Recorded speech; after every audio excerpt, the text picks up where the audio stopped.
Hello, sleepy soul. The night is quiet, the world is asleep, and something is waiting in the dark. Before we begin, subscribe to the channel and write your country and current time in the comments. Now listen carefully. The girl in the red dress was still dancing when the music stopped. That's the part one always come back to. Not the police lights outside. Not my friends screaming my name from the alley. Not the smell of smoke that clung to my hair for 3 days afterward. It was her, standing in the center of the dance floor, moving slowly under lights that had gone completely dark, like she could still hear a song the rest of us couldn't. My name is Natalie. I was 24 when this happened. At the time, I lived in Oakland and worked at a skincare store in downtown San Francisco. My life was normal in the way most lives are normal before something ruins them. I took the BART to work, bought iced coffee I couldn't afford, complained about rent, and spent too much time pretending I was less lonely than I was. My friends, Casey and Brianna, were the reason I went out that night. It was a Saturday in late October, cold enough that everyone acted surprised even though San Francisco is always cold when you dress like it won't be. Casey had heard about this secret club from a guy she was seeing. Not a real nightclub with a website and reviews. More like a pop-up event in a warehouse space near Soma. I didn't want to go. I had worked a double shift. My feet hurt.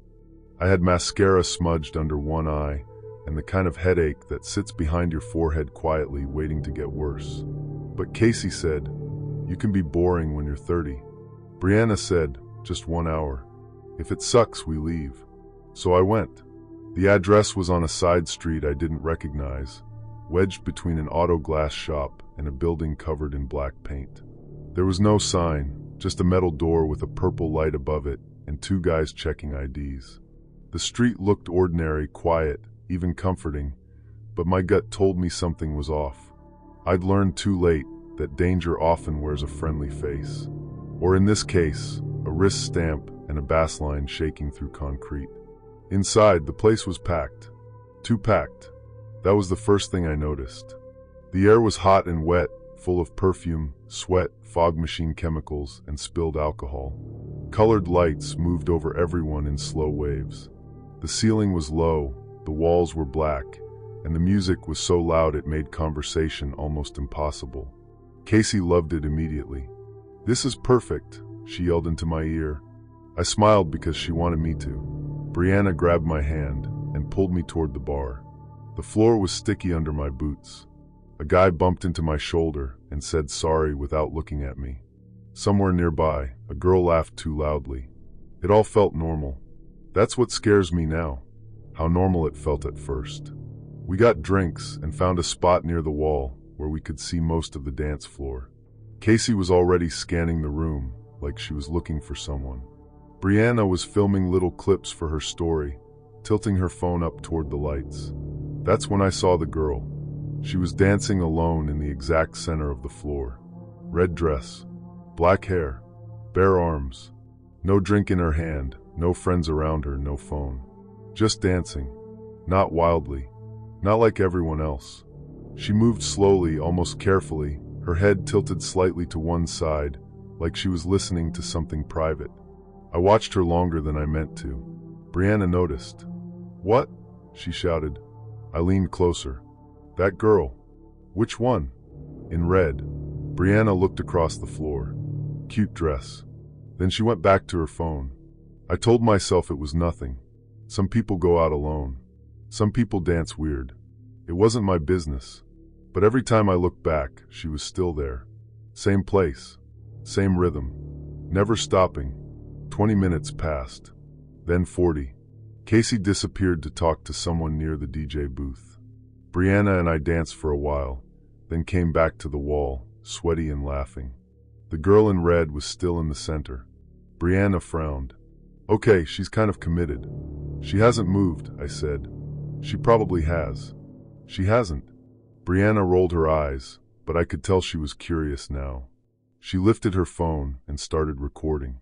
The screen showed the dance floor, the lights, the crowd, people moving in flashes of blue and purple. But the girl in red wasn't there. Brianna lowered the phone and looked over it. There she was, dancing. Brianna lifted the phone again. Gone. My skin went cold in a way the hot room couldn't fix. Do that again, I said. She did. Same thing. On camera, there was just an empty space in the middle of the crowd.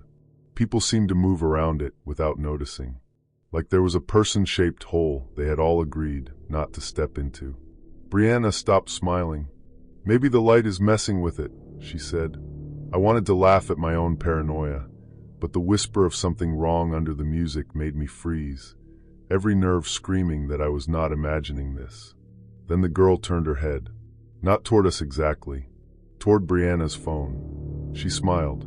Brianna shoved the phone into her purse. Nope, she said. We're finding Casey. We pushed through the crowd, calling Casey's name even though she never would have heard us. The deeper we moved into the club, the stranger the place felt. The room seemed bigger than it had from the entrance. There were hallways branching off near the bathrooms, narrow corridors lit by red bulbs. One had a handwritten sign that said VIP, but it was taped crookedly to the wall. Another led downward. I stopped when I saw that. A staircase. Concrete steps descending into darkness behind a black curtain. A cold draft came from below. Brianna grabbed my arm. Where's Casey? I looked around and saw her near the DJ booth, laughing with some guy in a leather jacket. Relief hit me so hard I almost got angry at her. We dragged her away. What is wrong with you two? She yelled over the music. We need to leave, Brianna said. Why? I looked back toward the dance floor. The girl in red was closer now. Not walking, still dancing, but closer. Her eyes were fixed on us. Casey followed my gaze. Who is that? You see her? I asked. Yeah, obviously. Brianna said. She doesn't show up on camera. Casey stared at us like we'd lost our minds. Then the lights flickered. Once. Twice. The music glitched, dragging into a low, warped sound that made everyone groan and laugh. For 1 second, the club went dark except for emergency lights near the exits. In that red glow, the room changed. I can't explain it better than that. The black walls looked wet and blistered. The ceiling seemed lower. The floor beneath us was no longer sticky tile but old concrete, cracked and stained. The smell of sweat and alcohol disappeared under something sharper. Smoke. Old smoke. Then the lights flashed back on, and everything was normal again. Almost. The girl in red was standing still now. Everyone else kept dancing around her. She raised one hand and pointed toward the staircase behind the curtain. Casey whispered, "What the hell?" That was when we heard knocking. Not from a door. From beneath the floor. Slow at first. Then more. Hands pounding under us. People around us didn't react. They kept dancing, laughing, shouting over the music like nothing was happening. But we felt it through our shoes. Thud. Thud. Thud. My heart sank into my stomach as the crowd pressed tighter around us, and I realized we were completely trapped. Someone was warning us from below, and no one else could hear it. Brianna started crying. I want to go. We tried to move toward the entrance, but the crowd kept pushing us backward. Every path we took seemed to curve us back toward the center. The music got louder. The air got hotter. My phone had no service. Casey's phone was dead, even though it had been at 70% 10 minutes before. Then the fire alarm started. No flashing sprinklers.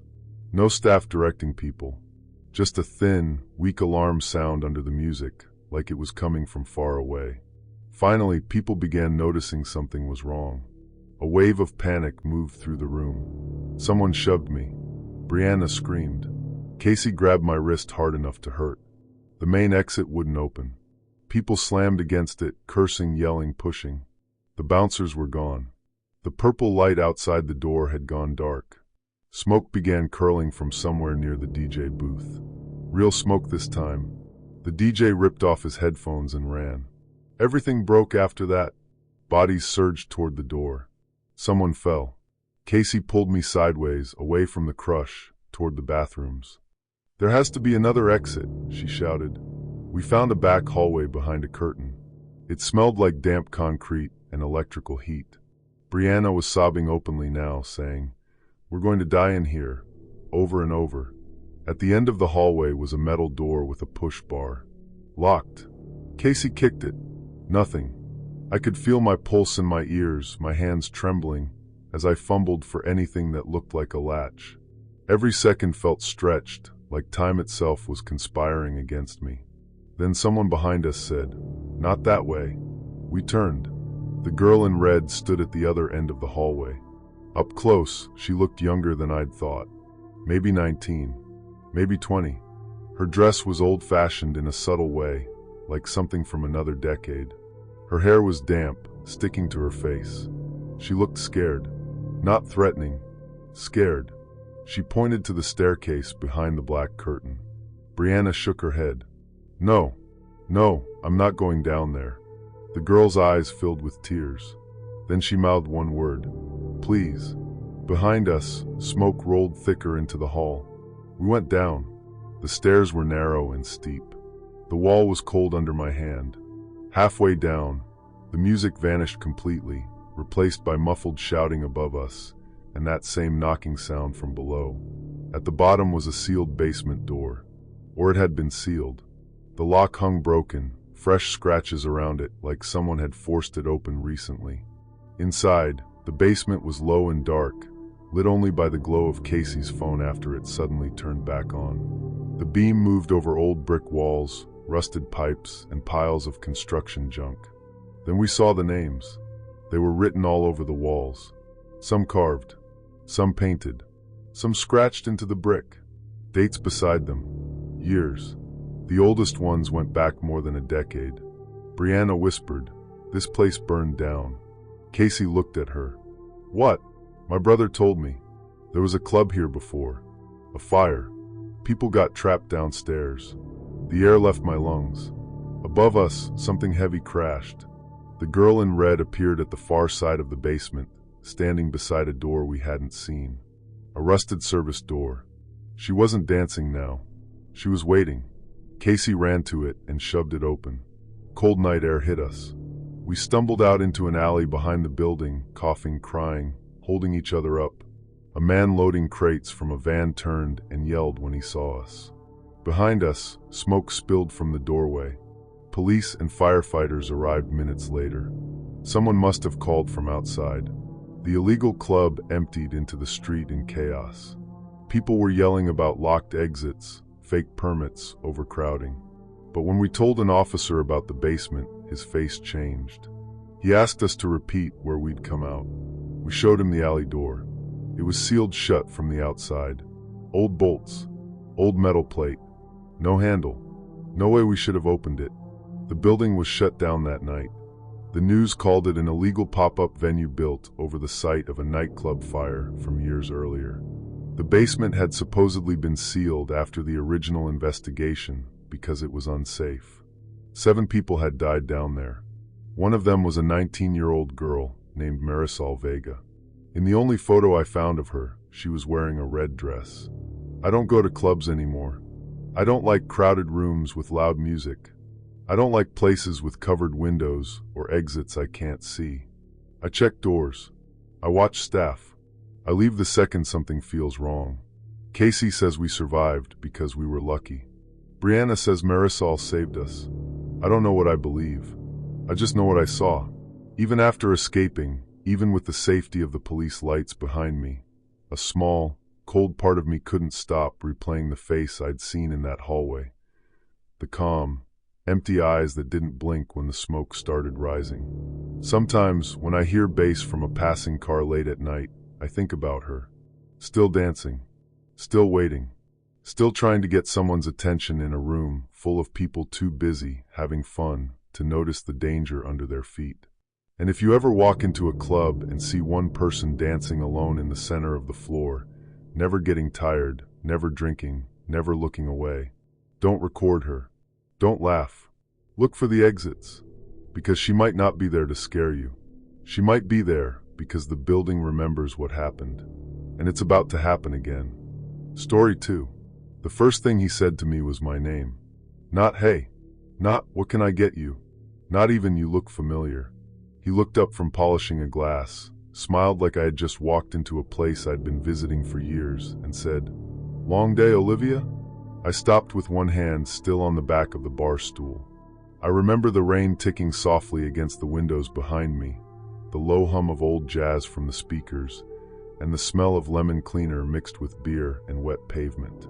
It was a Thursday night in Seattle, cold enough that my fingers were still stiff from walking 2 blocks without gloves. I was 28 at the time. I worked as an assistant manager at a boutique hotel downtown, which sounds fancier than it was. Mostly, I dealt with angry guests, late check-ins, broken elevators, missing luggage, and people who treated the front desk like a confession booth. That night had been especially awful. A guest screamed at me because his room didn't have a view of the water, even though he booked the cheapest room online. My manager left early. A pipe burst in the laundry room. By the time I clocked out, I didn't want to go home to my quiet apartment and microwave something sad. So I walked into a bar I had never been to before. At least, I thought I had never been there before. It was called the Rowan Room. Small place. Brick walls, dim lights, green leather booths, mirrors behind the bar that made the room feel deeper than it really was. There were maybe 5 people inside, all keeping to themselves. The bartender was older, maybe late 50s. Gray hair, neatly combed. Trim beard. Rolled up sleeves. He had one of those faces that seemed friendly because it was calm. When he said my name, I froze. He noticed. His smile didn't disappear. It just became softer. "Sorry," he said. "You look like an Olivia." That should have made me leave. But I was tired and embarrassed. And people say weird things in bars all the time. So I gave this awkward little laugh and said, "Well, lucky guess." He tilted his head. "Then I'll guess your drink too." I raised an eyebrow. "Go ahead." He reached under the bar, grabbed a bottle of gin and said, "Gin and tonic. Extra lime. No cucumber because you think it tastes like soap." I stared at him. That was my drink. Exactly. And the cucumber thing was something I complained about constantly, but only to people I knew. I told myself he had seen me somewhere. Maybe at the hotel bar. Maybe he recognized me from Instagram. I didn't have a huge account or anything, but my profile wasn't private back then. I posted normal stuff. Drinks with friends. Work outfits. My apartment. My cat.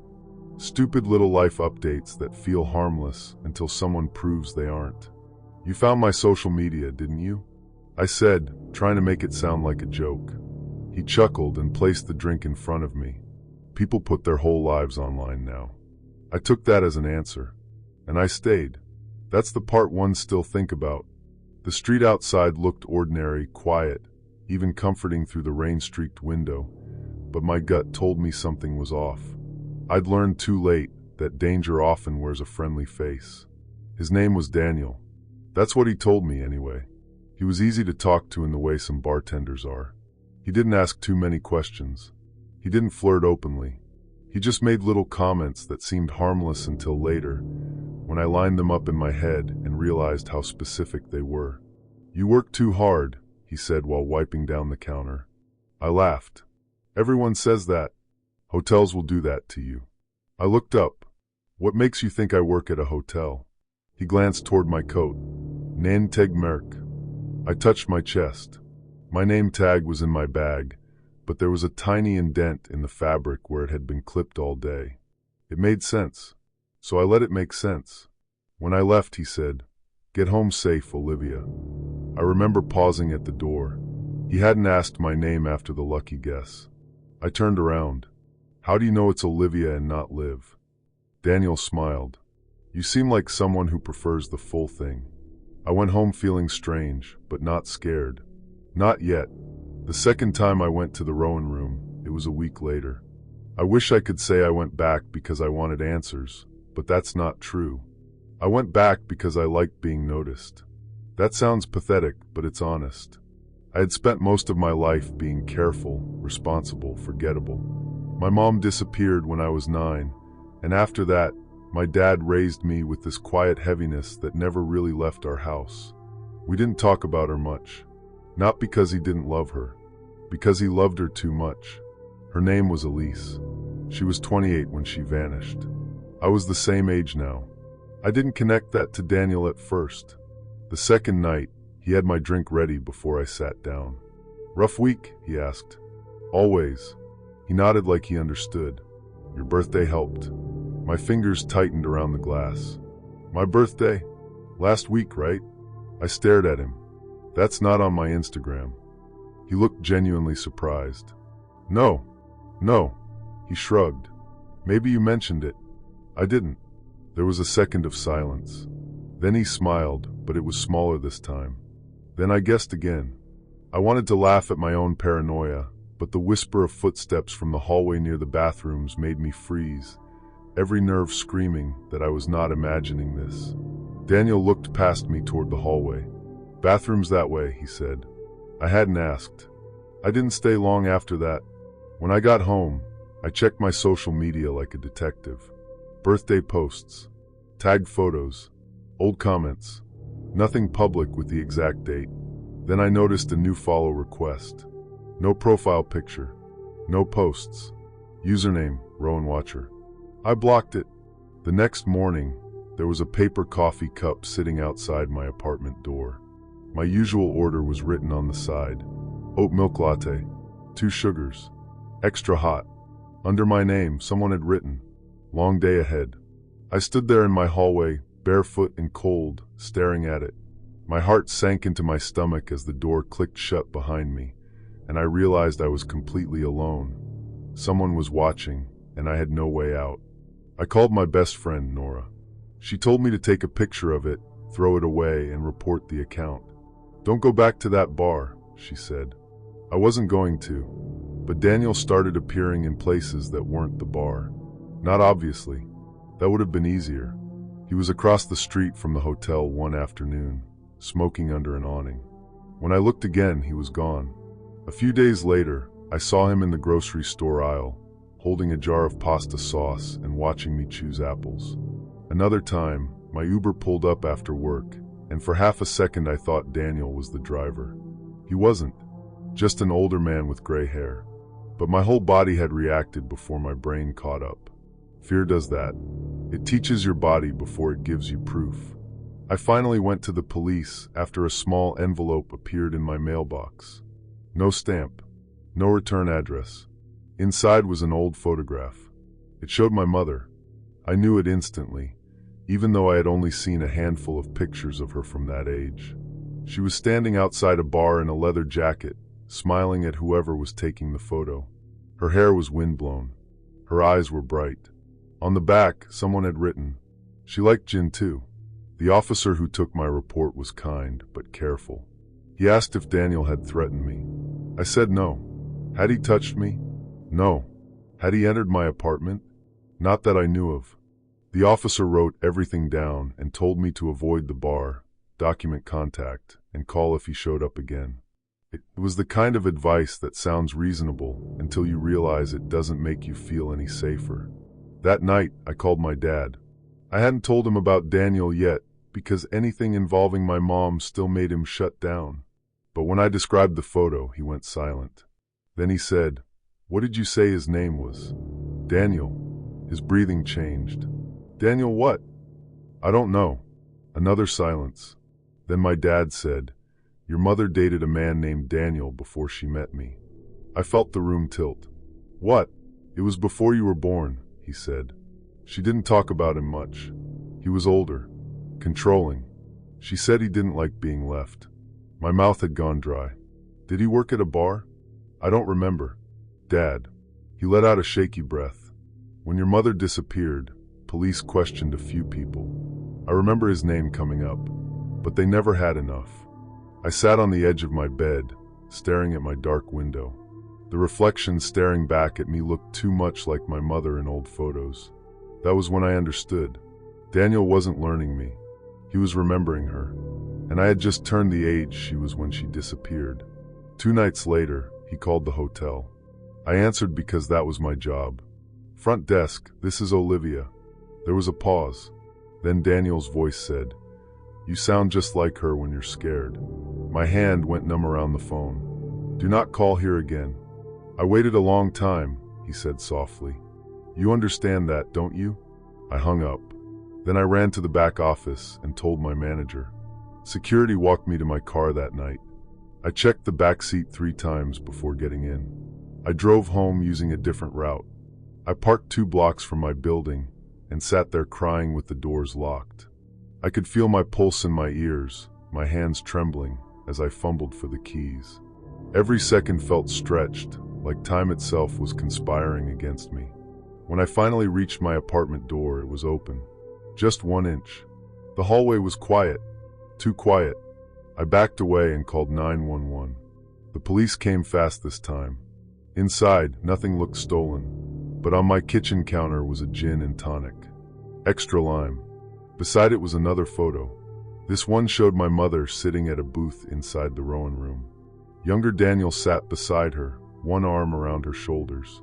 She wasn't smiling in that picture.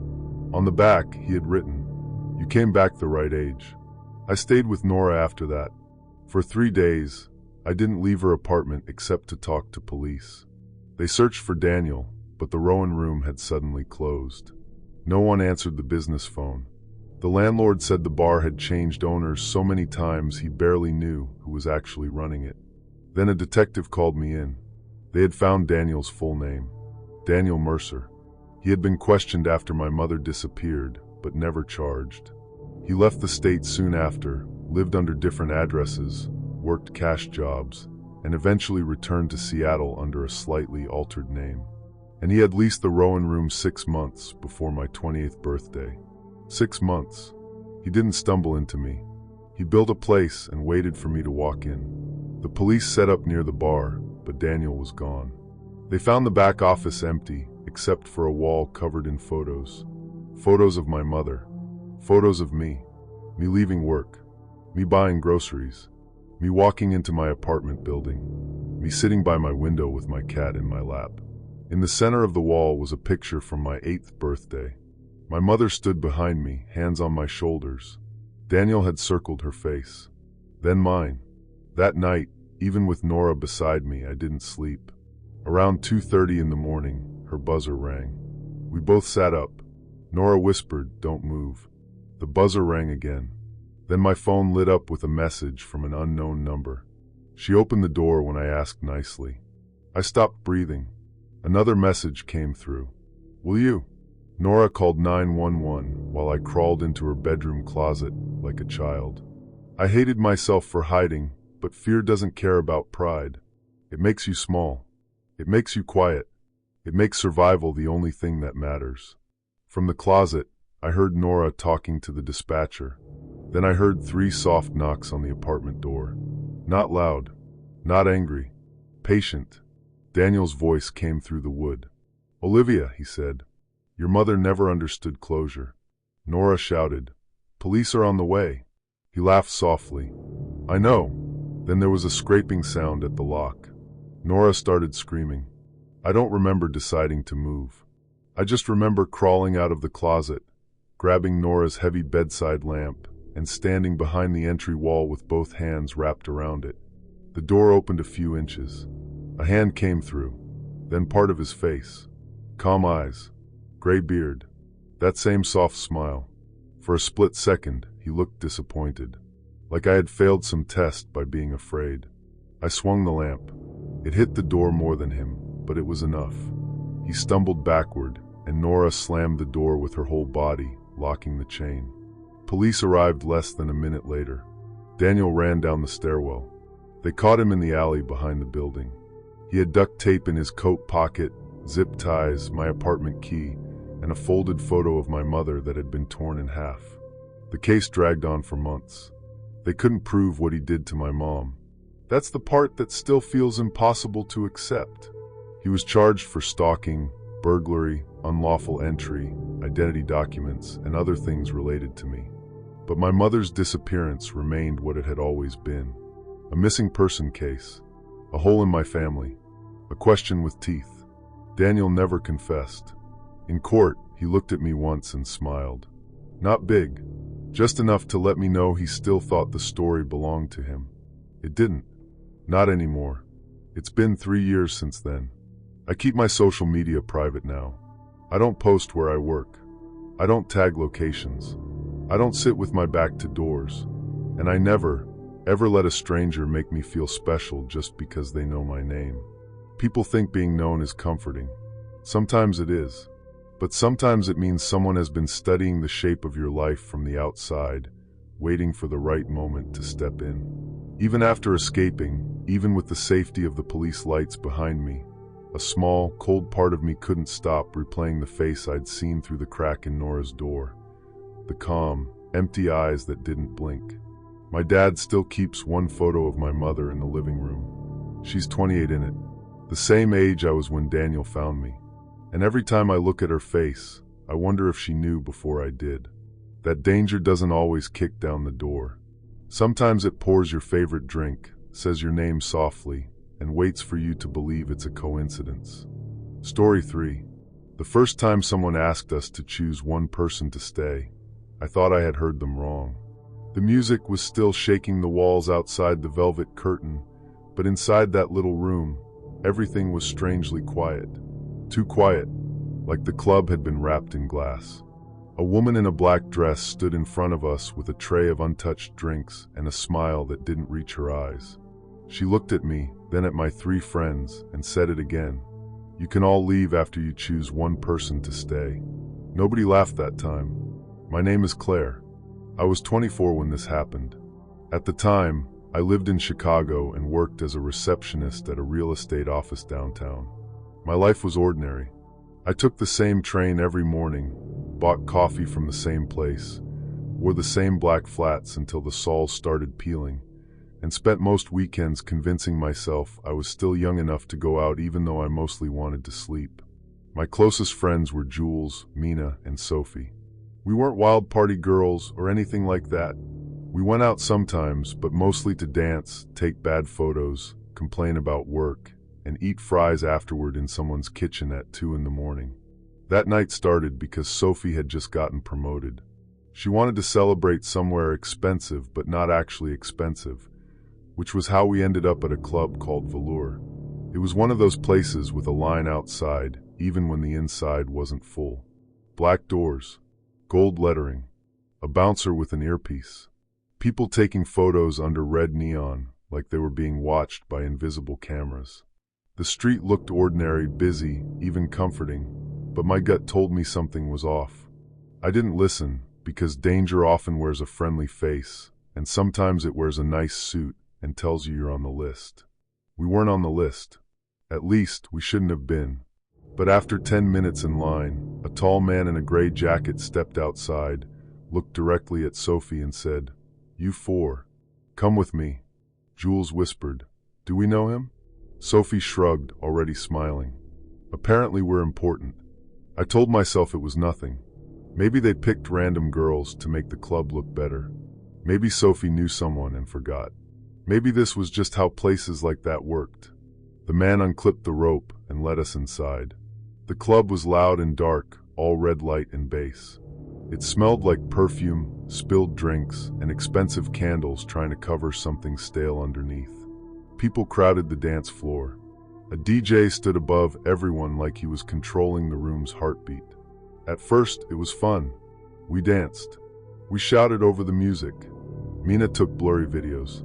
Sophie kept saying, "Best night ever," even though we'd only been there 20 minutes. Then the man in the gray jacket came back. He leaned close to me, but his eyes were on Sophie. "VIP wants you." I thought he meant someone in VIP wanted to buy us a drink. I'd seen enough creepy guys in clubs to know that usually meant no. I shook my head. "We're good." But Sophie heard VIP and lit up. "Just to look," she said. Mina looked unsure. Jules said, 5 minutes, then we leave." That's what we always said before doing something stupid. 5 minutes. The man led us past the main bar, down a narrow hallway, and toward a velvet curtain guarded by another bouncer. The curtain was deep red, thick, and old-looking, like something from a theater. The bouncer didn't check our IDs. He didn't ask names. He just opened the curtain. Inside was not what I expected. No celebrities. No bottles with sparklers. No people dancing on couches. It was a long, low room with dark wood walls, a private bar, and soft yellow lamps on small tables. The music from the club was muffled, like we were underwater. Maybe 15 people sat around the room, dressed beautifully, speaking quietly. Too quietly. No one looked drunk. No one looked happy. They all turned when we walked in. A woman at the bar smiled at us. "Welcome," she said.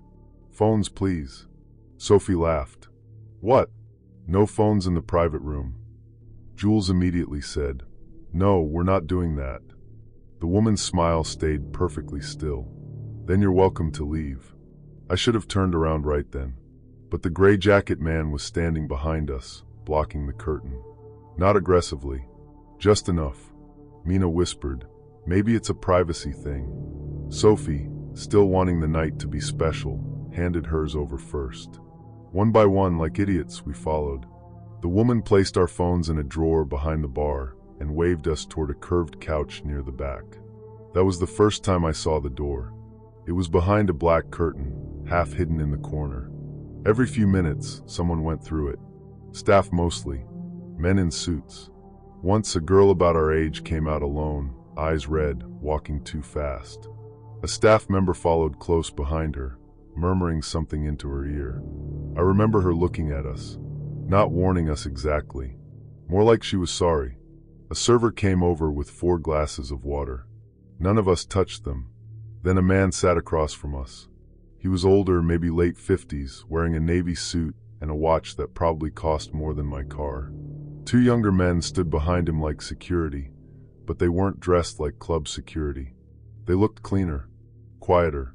The older man smiled at Sophie. "What are we celebrating?" Sophie answered politely, but her voice was smaller now.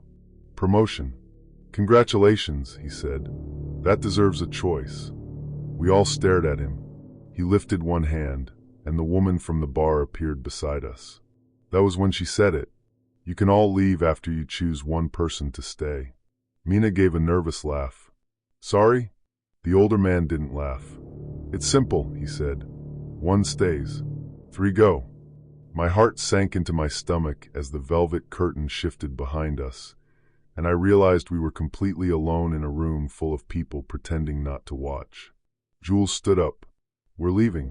The gray jacket man stepped in front of the exit. "Sit down," he said. His voice was quiet. That made it worse. Sophie started saying there had been a misunderstanding, that we didn't want any trouble, that we just wanted our phones. The woman at the bar tilted her head like Sophie was being rude. "No one is in trouble," she said. "Not if you choose." Mina grabbed my hand under the table. Her fingers were cold. The older man sighed, like we were wasting his time. "This room helps people. Important people. Sometimes accidents happen. Sometimes poor choices are made. Someone has to be left in the story." I didn't understand at first. Then I looked around the room again. The calm faces. The quiet guests. The staff watching exits. This wasn't a VIP room. It was a waiting room. A place where people with money and power brought problems to be cleaned up. A place where staff selected someone disposable enough to blame, scare, silence, or disappear from the official version. Sophie whispered, "What happened?" The older man's smile faded. Behind the black curtain, something thudded. Not loud, just heavy enough for all of us to hear. I wanted to laugh at my own paranoia, but the whisper of footsteps behind that hidden door made me freeze, every nerve screaming that I was not imagining this. Jules moved first. She threw her glass of water at the lamp beside the couch. It shattered and the room flinched. Not much, but enough. "Run," she said. We didn't run gracefully. We panicked. Mina grabbed my wrist. Sophie stumbled over the low table. Jules shoved past the server. The gray jacket man reached for her, but she ducked, and his hand caught her jacket instead. Fabric ripped. The room erupted, not with screaming, but with sharp commands. "Curtain. Lock the front. Get them back." I saw the bar drawer. Our phones. I don't know why I went for them. Maybe because I knew nobody would believe us without proof. Maybe because I was stupid. Maybe because fear makes you grab the thing that connects you to the outside world. I lunged behind the bar. The woman in black caught my hair. Pain flashed across my scalp, and I screamed. Mina came out of nowhere and shoved her into the shelves. Bottles crashed. The drawer was locked, but the key was still in it. My hands were trembling so badly I dropped it twice. I could feel my pulse in my ears as I fumbled for the keys. Every second felt stretched, like time itself was conspiring against me. The drawer opened. I grabbed all 4 phones. Then someone grabbed me from behind. For 1 second, I saw myself in the mirror behind the bar. Wide eyes, open mouth, a hand clamped around my arm. And behind me, the older man watching with calm, empty eyes that didn't blink. Sophie hit him with a metal ice bucket. Not hard enough to seriously hurt him, but enough to make him let go. We ran toward the black curtain because the main exit was blocked. It was the only direction left. Behind it was a narrow service hallway. White walls, bright lights, no music. The change was so sudden it made me dizzy. At the end of the hallway, a door stood open to an alley. Between us and that door was another staff member, a young guy holding a radio, looking terrified. He looked at us, then behind us, then back at us. For half a second, nobody moved. Jules whispered, "Please." The guy stepped aside. That one small movement saved us. We burst into the alley behind the club, gasping in cold air. Trash bins lined the brick walls. The bass from inside thumped faintly under our feet. Sophie was crying so hard she couldn't breathe. We ran until we reached the main street. People were still outside taking selfies, laughing, waiting for rides, completely unaware of what was behind that curtain. I called 911 with shaking hands. At first, the police treated it like a club dispute. They asked if we had been drinking, if we had misunderstood, if we had gone into a private area willingly. Then Jules showed them the video. She had somehow started recording while we were running.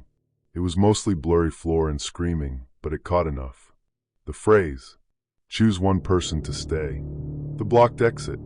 The older man's voice sang, "Someone has to be left in the story." That changed everything. Police searched the club that night, but by then the VIP room had been cleared. The drawer was empty. The black curtain was gone.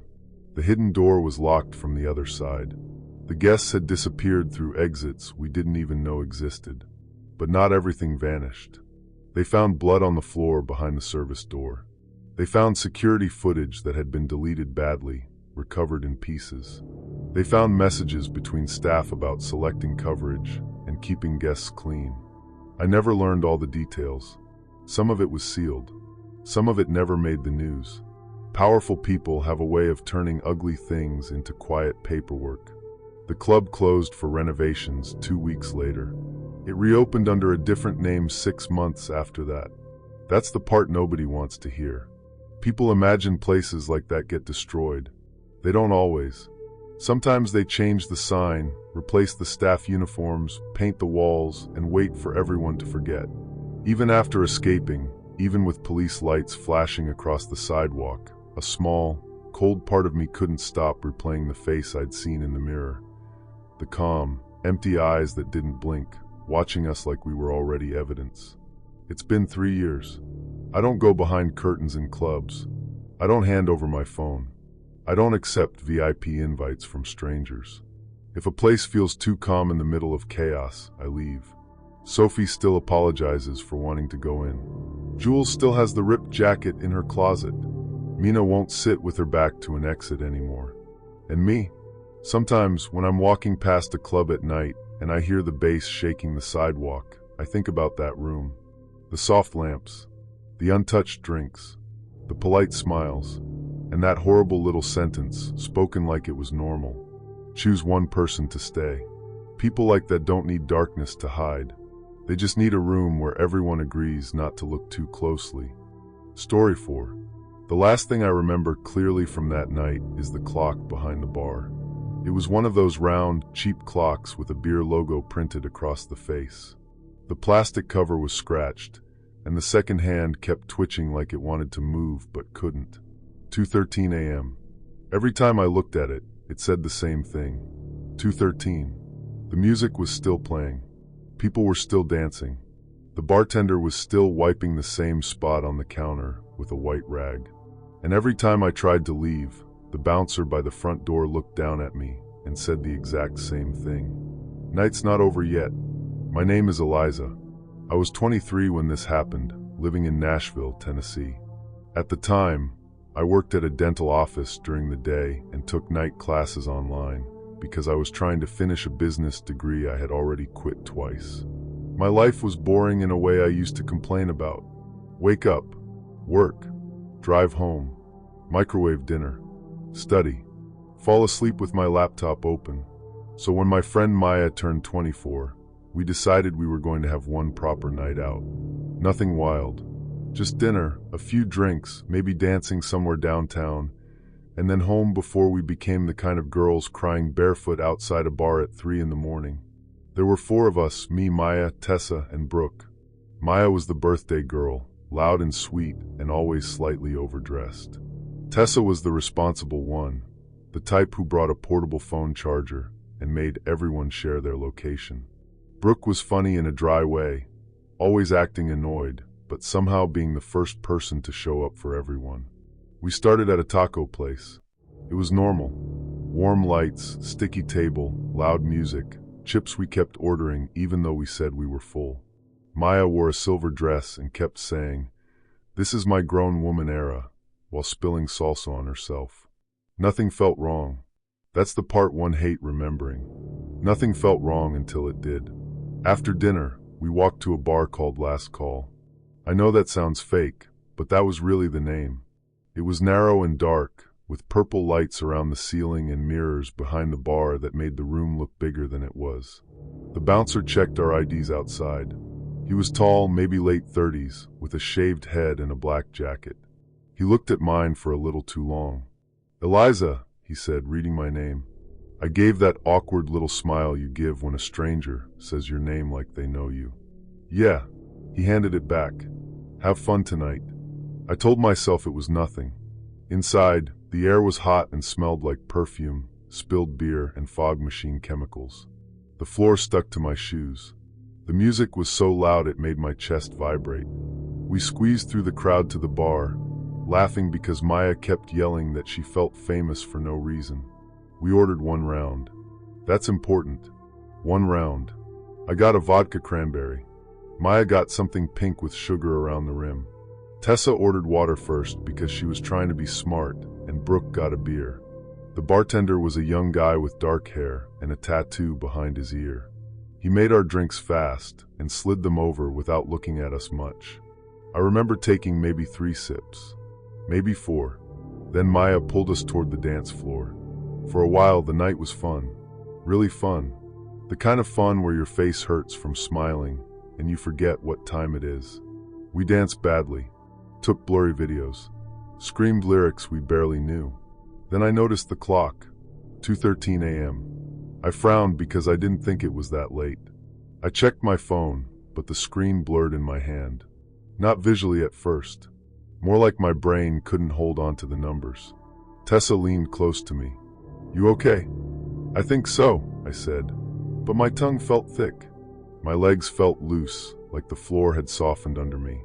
I thought maybe I'd stood up too fast. Maybe I hadn't eaten enough. Maybe the room was just hot. That's what you do at first. You explain your own fear away because panic feels embarrassing in public. Maya disappeared first. 1 second she was dancing in front of me, silver dress flashing under the lights, and the next she was gone behind a group of guys near the DJ booth. I turned to Tessa. "Where's Maya?" "She went to the bathroom," Tessa said. "How do you know?" "She told me." I didn't remember that. Brooke appeared beside me with 2 plastic cups of water. "Drink this," she said. I tried. The cup hit my teeth. Brooke's face changed. "Eliza, I want to go outside." She nodded immediately. "Okay, come on." We pushed toward the front door. The room seemed longer than before. People kept stepping into our path. The lights pulsed white, then purple, then black. Each flash showed me faces I didn't recognize, all laughing too slowly. The bouncer stood at the door. "Brooke said she needs air." He looked at me, then at Brooke. "Night's not over yet." Brooke blinked. "What?" He didn't move. "She can't go out with a drink." "She doesn't have a drink," Brooke said. I looked down. There was a cup in my hand. I didn't know where it came from. I dropped it.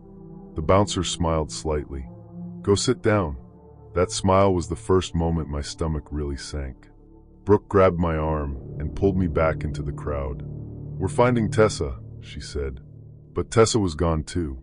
I remember standing near the bar, spinning slowly, trying to find my friends in the moving dark. The clock behind the bartender still said 2:13. The bartender was wiping the same spot. The same white rag. The same slow circle.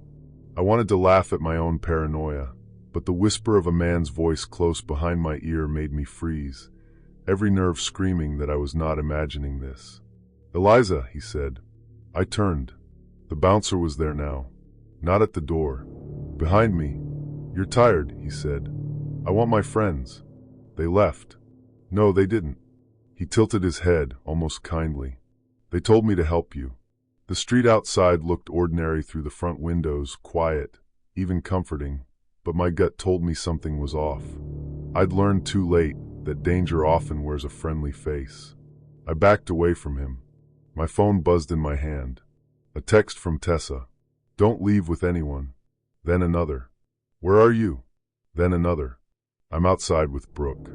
Maya is sick. Come now. I looked up at the bouncer. He reached for my phone. I pulled it back. For 1 second, his face changed. Not a lot. Just enough. His eyes went flat, like I had stopped being a drunk girl and become a problem. I turned and ran toward the hallway by the bathrooms. Run is too generous. I stumbled, hit someone's shoulder, almost fell. The hallway stretched in front of me, dark and narrow, with framed band posters on the wall and a red exit sign glowing at the end. My heart sank into my stomach as the bathroom door clicked shut behind me, and I realized I was completely alone. Someone was watching, and I had no way out. I locked myself in a stall and tried to call Tessa. My fingers wouldn't work right. I could feel my pulse in my ears, my hands trembling as I fumbled with the screen. Every second felt stretched, like time itself was conspiring against me. The call connected. Tessa answered on the first ring. Eliza? Where are you? Bathroom, I whispered. Stay there. Do not move. We're coming. Someone knocked on the bathroom door. Not the stall. The outer door. Eliza, the bouncer called. You okay in there? I covered my mouth. He knocked again. Your friends are worried. But I could hear Tessa through the phone, crying now. Eliza, that's not us. Stay inside. The bathroom light flickered. My vision narrowed. The walls seemed to breathe in and out. I looked at my phone. 2:13 a.m. No, that wasn't possible. The knock became harder. Eliza. Then another voice, softer. A woman's voice. Sweetheart? I'm security. Open the door so we can help you. I almost did. That's what scares me most. Not the bouncer. Not the clock. Not even the drug in my drink. It's how close I came to unlocking that stall because a stranger used a gentle voice. Then Tessa screamed through the phone. Do not open it. The next few minutes come back in pieces. Brooke kicking the bathroom door open. Tessa yelling my name. Maya sitting on the floor outside by the sinks, pale and shaking, with mascara down her cheeks. The bouncer gone. The bartender suddenly nowhere behind the bar. A female customer I didn't know helping hold me upright while Brooke called 911. Cold sidewalk under my knees. Police lights painting the wet street red and blue. And that clock, always 2:13. At the hospital, they told me and Maya our drinks had likely been tampered with. I won't go into the details because honestly, I don't like thinking about what could have happened if my friends hadn't found me. Maya had been led toward a back exit by a man who claimed he worked there. She said she remembered him saying, "Your friends are already outside." They weren't. Tessa had gone outside to call a rideshare when Brooke texted her that I was acting strange. Brooke had noticed something was wrong because I kept asking why the clock wasn't moving, even though the actual time on her phone was only 12:46. That was the twist my brain couldn't understand for weeks. It had never been 2:13. Not when I first saw it. Not when I tried to leave. Not in the bathroom. Not outside. The clock behind the bar was broken, stuck at 2:13 all night. But once the drug hit me, My brain latched onto that number. It repeated it like a warning, like some small part of me was trying to say, remember this, remember where you are, remember something is wrong. The police pulled security footage, but parts of it were missing. The bar claimed the system had glitched. The bouncer was not officially on the schedule that night. The bartender quit the next morning. Nobody could find a current address for him. That sounds impossible until you learn how many places pay people cash under the table and ask almost no questions. The bar closed 6 months later after another report. Not because of us. Someone else. That still makes me sick. For a long time, I blamed myself for not watching my drink closely enough, for not leaving the first time I felt strange, for being polite when I should have been loud. But I don't think that way anymore. The fault belongs to the people who planned it, the people who counted on us being embarrassed, confused, and scared of making a scene. It has been 3 years now. I don't go to bars much. When I do, I keep my drink covered with my hand. I watch it being made. I go with people I trust. We leave together, no exceptions. Sometimes, even now, I'll see a clock stuck on a wall somewhere and feel my throat close. A laundromat, a diner, a gas station. If the hands aren't moving, I have to look away.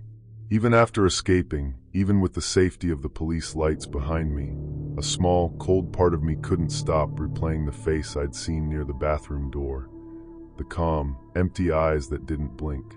The scariest part isn't that I almost disappeared from a crowded bar. It's that everyone around me was dancing, laughing, ordering drinks, taking selfies, living their normal night. And I was slipping away right in the middle of it. So if your body tells you something is wrong, listen. If your friend seems too drunk too fast, believe what you're seeing. And if someone at the door smiles and says the night isn't over yet, don't argue. Make noise. Find your people. Get out. Because sometimes the only warning you get is a broken clock your brain refuses to forget. Story 5. The girl in the mirror mouthed 3 words to me. Don't go outside. I remember standing there in the club bathroom, one hand under the sink, my makeup half wiped from the corner of my eye, staring at her reflection behind me. She looked about my age, maybe younger. Dark hair, pale face, a black dress with one strap hanging lower than the other. She was standing near the last stall, close enough that I should have heard her breathing. But when I turned around, no one was there. Just the bathroom stalls, the pink neon light buzzing above the mirrors, and the bass from the club shaking through the walls like a second heartbeat. My name is Nina. I was 23 when this happened, and at the time I lived in San Diego with 2 roommates and worked reception at a small salon. My life was ordinary in that boring, safe way you don't appreciate until it's gone. That night was supposed to be simple. My friend Kara had just gotten promoted, and she wanted to celebrate at a club downtown called Velvet Room. It was one of those places with a line outside, black walls, overpriced drinks, and bathrooms that looked better in pictures than in real life. There were 4 of us. Me, Kara, Liv, and Tasha. We got there around 10:30. The street outside was busy, full of rideshares pulling up, girls laughing on the sidewalk, bouncers checking IDs, and music leaking through the front doors every time they opened. The street looked ordinary, loud, even comforting, but my gut told me something was off. I'd learned too late that danger often wears a friendly face. The first strange thing was the bouncer.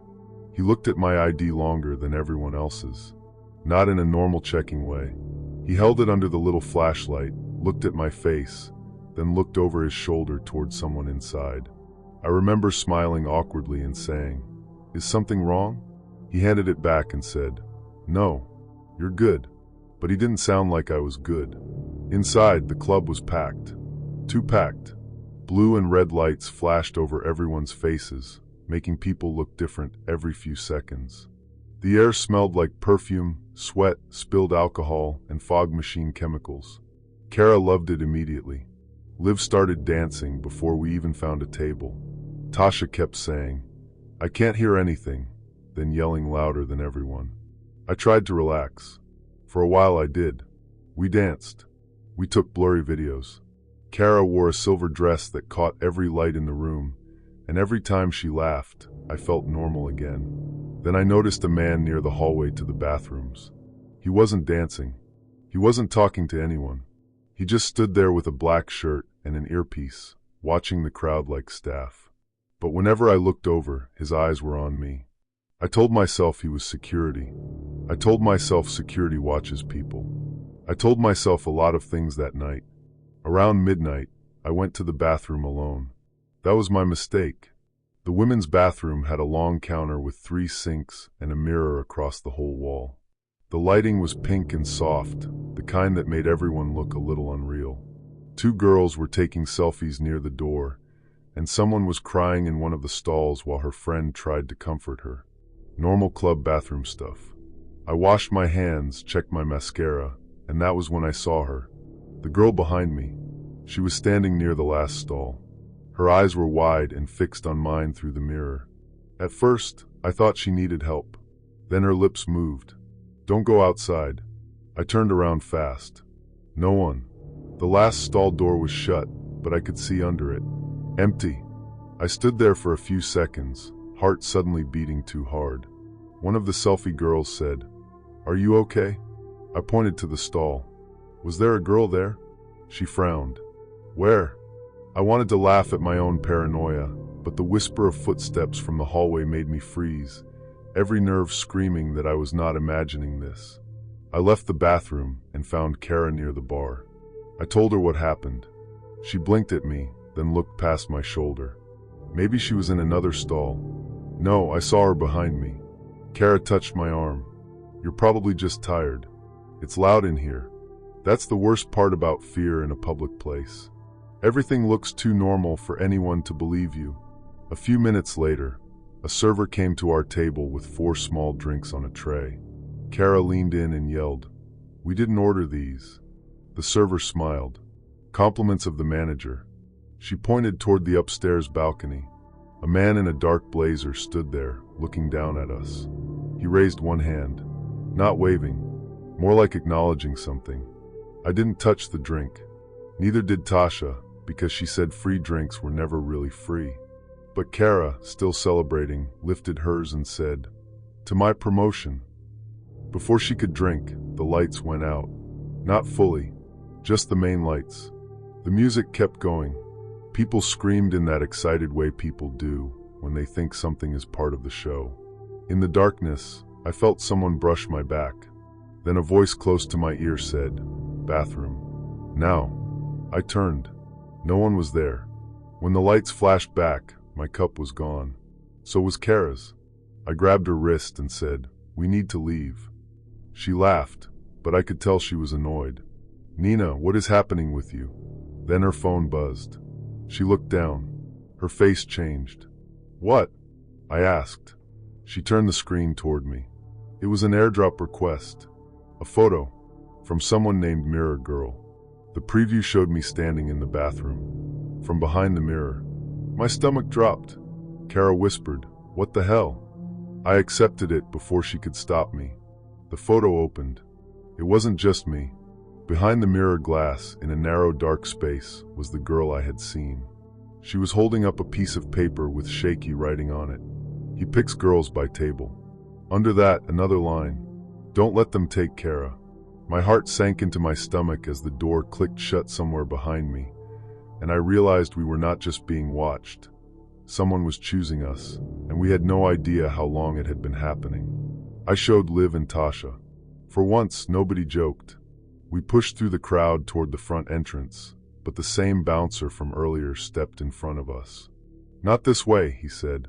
Kara snapped, "Excuse me?" "Private event starting upstairs. Use the side exit." He pointed toward the hallway beside the bathrooms, the same hallway where the man had been watching. I said, "We're not going that way." His expression didn't change. "Side exit." Tasha raised her voice. "We want the front door." People nearby started looking. That helped. The bouncer stepped back just a little, but another staff guy appeared near the coat check. Then the man in the blazer came down the stairs, smiling, calm, friendly. "Everything okay, ladies?" he asked. Kara said, "Who sent us those drinks?" He looked confused in a way that felt practiced. "What drinks?" Liv held up Kara's phone. "And who is behind your bathroom mirror?" The smile left his face for less than a second. But I saw it. He said, "Come with me. We can talk somewhere quieter."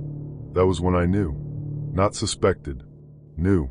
I could feel my pulse in my ears, my hands trembling as I fumbled for my phone.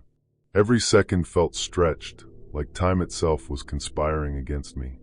I tried calling 911, but the call failed. No signal.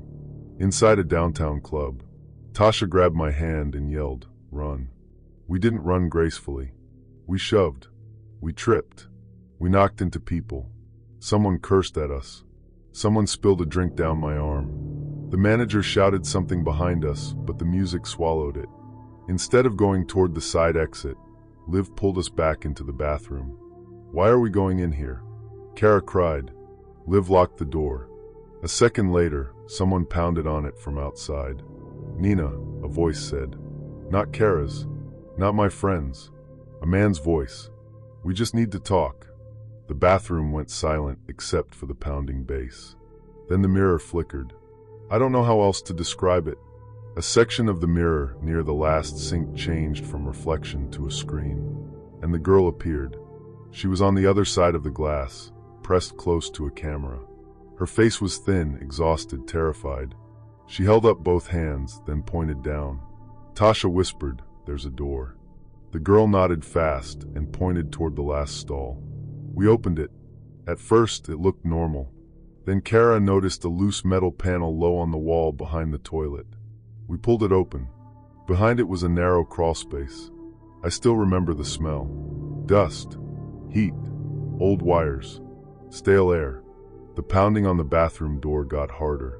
The manager's voice turned sharp. "Open the door." We crawled through one by one. I went last. My knees scraped against concrete. My hair caught on something. My phone slipped from my hand, and I almost went back for it, which sounds insane now, but panic makes you stupid. The crawl space led behind the mirror. There were monitors mounted on the wall. Small cameras feeds from the dance floor, the bar, the hallway, the bathroom entrance, the tables. On one screen, I saw the manager outside the bathroom door with 2 security guards. On another, I saw our table circled in red. The girl from the mirror was crouched beside the monitors. Up close, she looked younger than I thought. Maybe 19, maybe 20. "My name is Mara," she whispered. "We have to move." Kara said, "Are you trapped here?" Mara's eyes filled with tears. Not anymore. We followed her through a narrow service passage behind the club walls. She told us the owner used the hidden mirror room to watch guests. Girls who looked alone. Girls whose friends were distracted. Girls he could send free drinks to.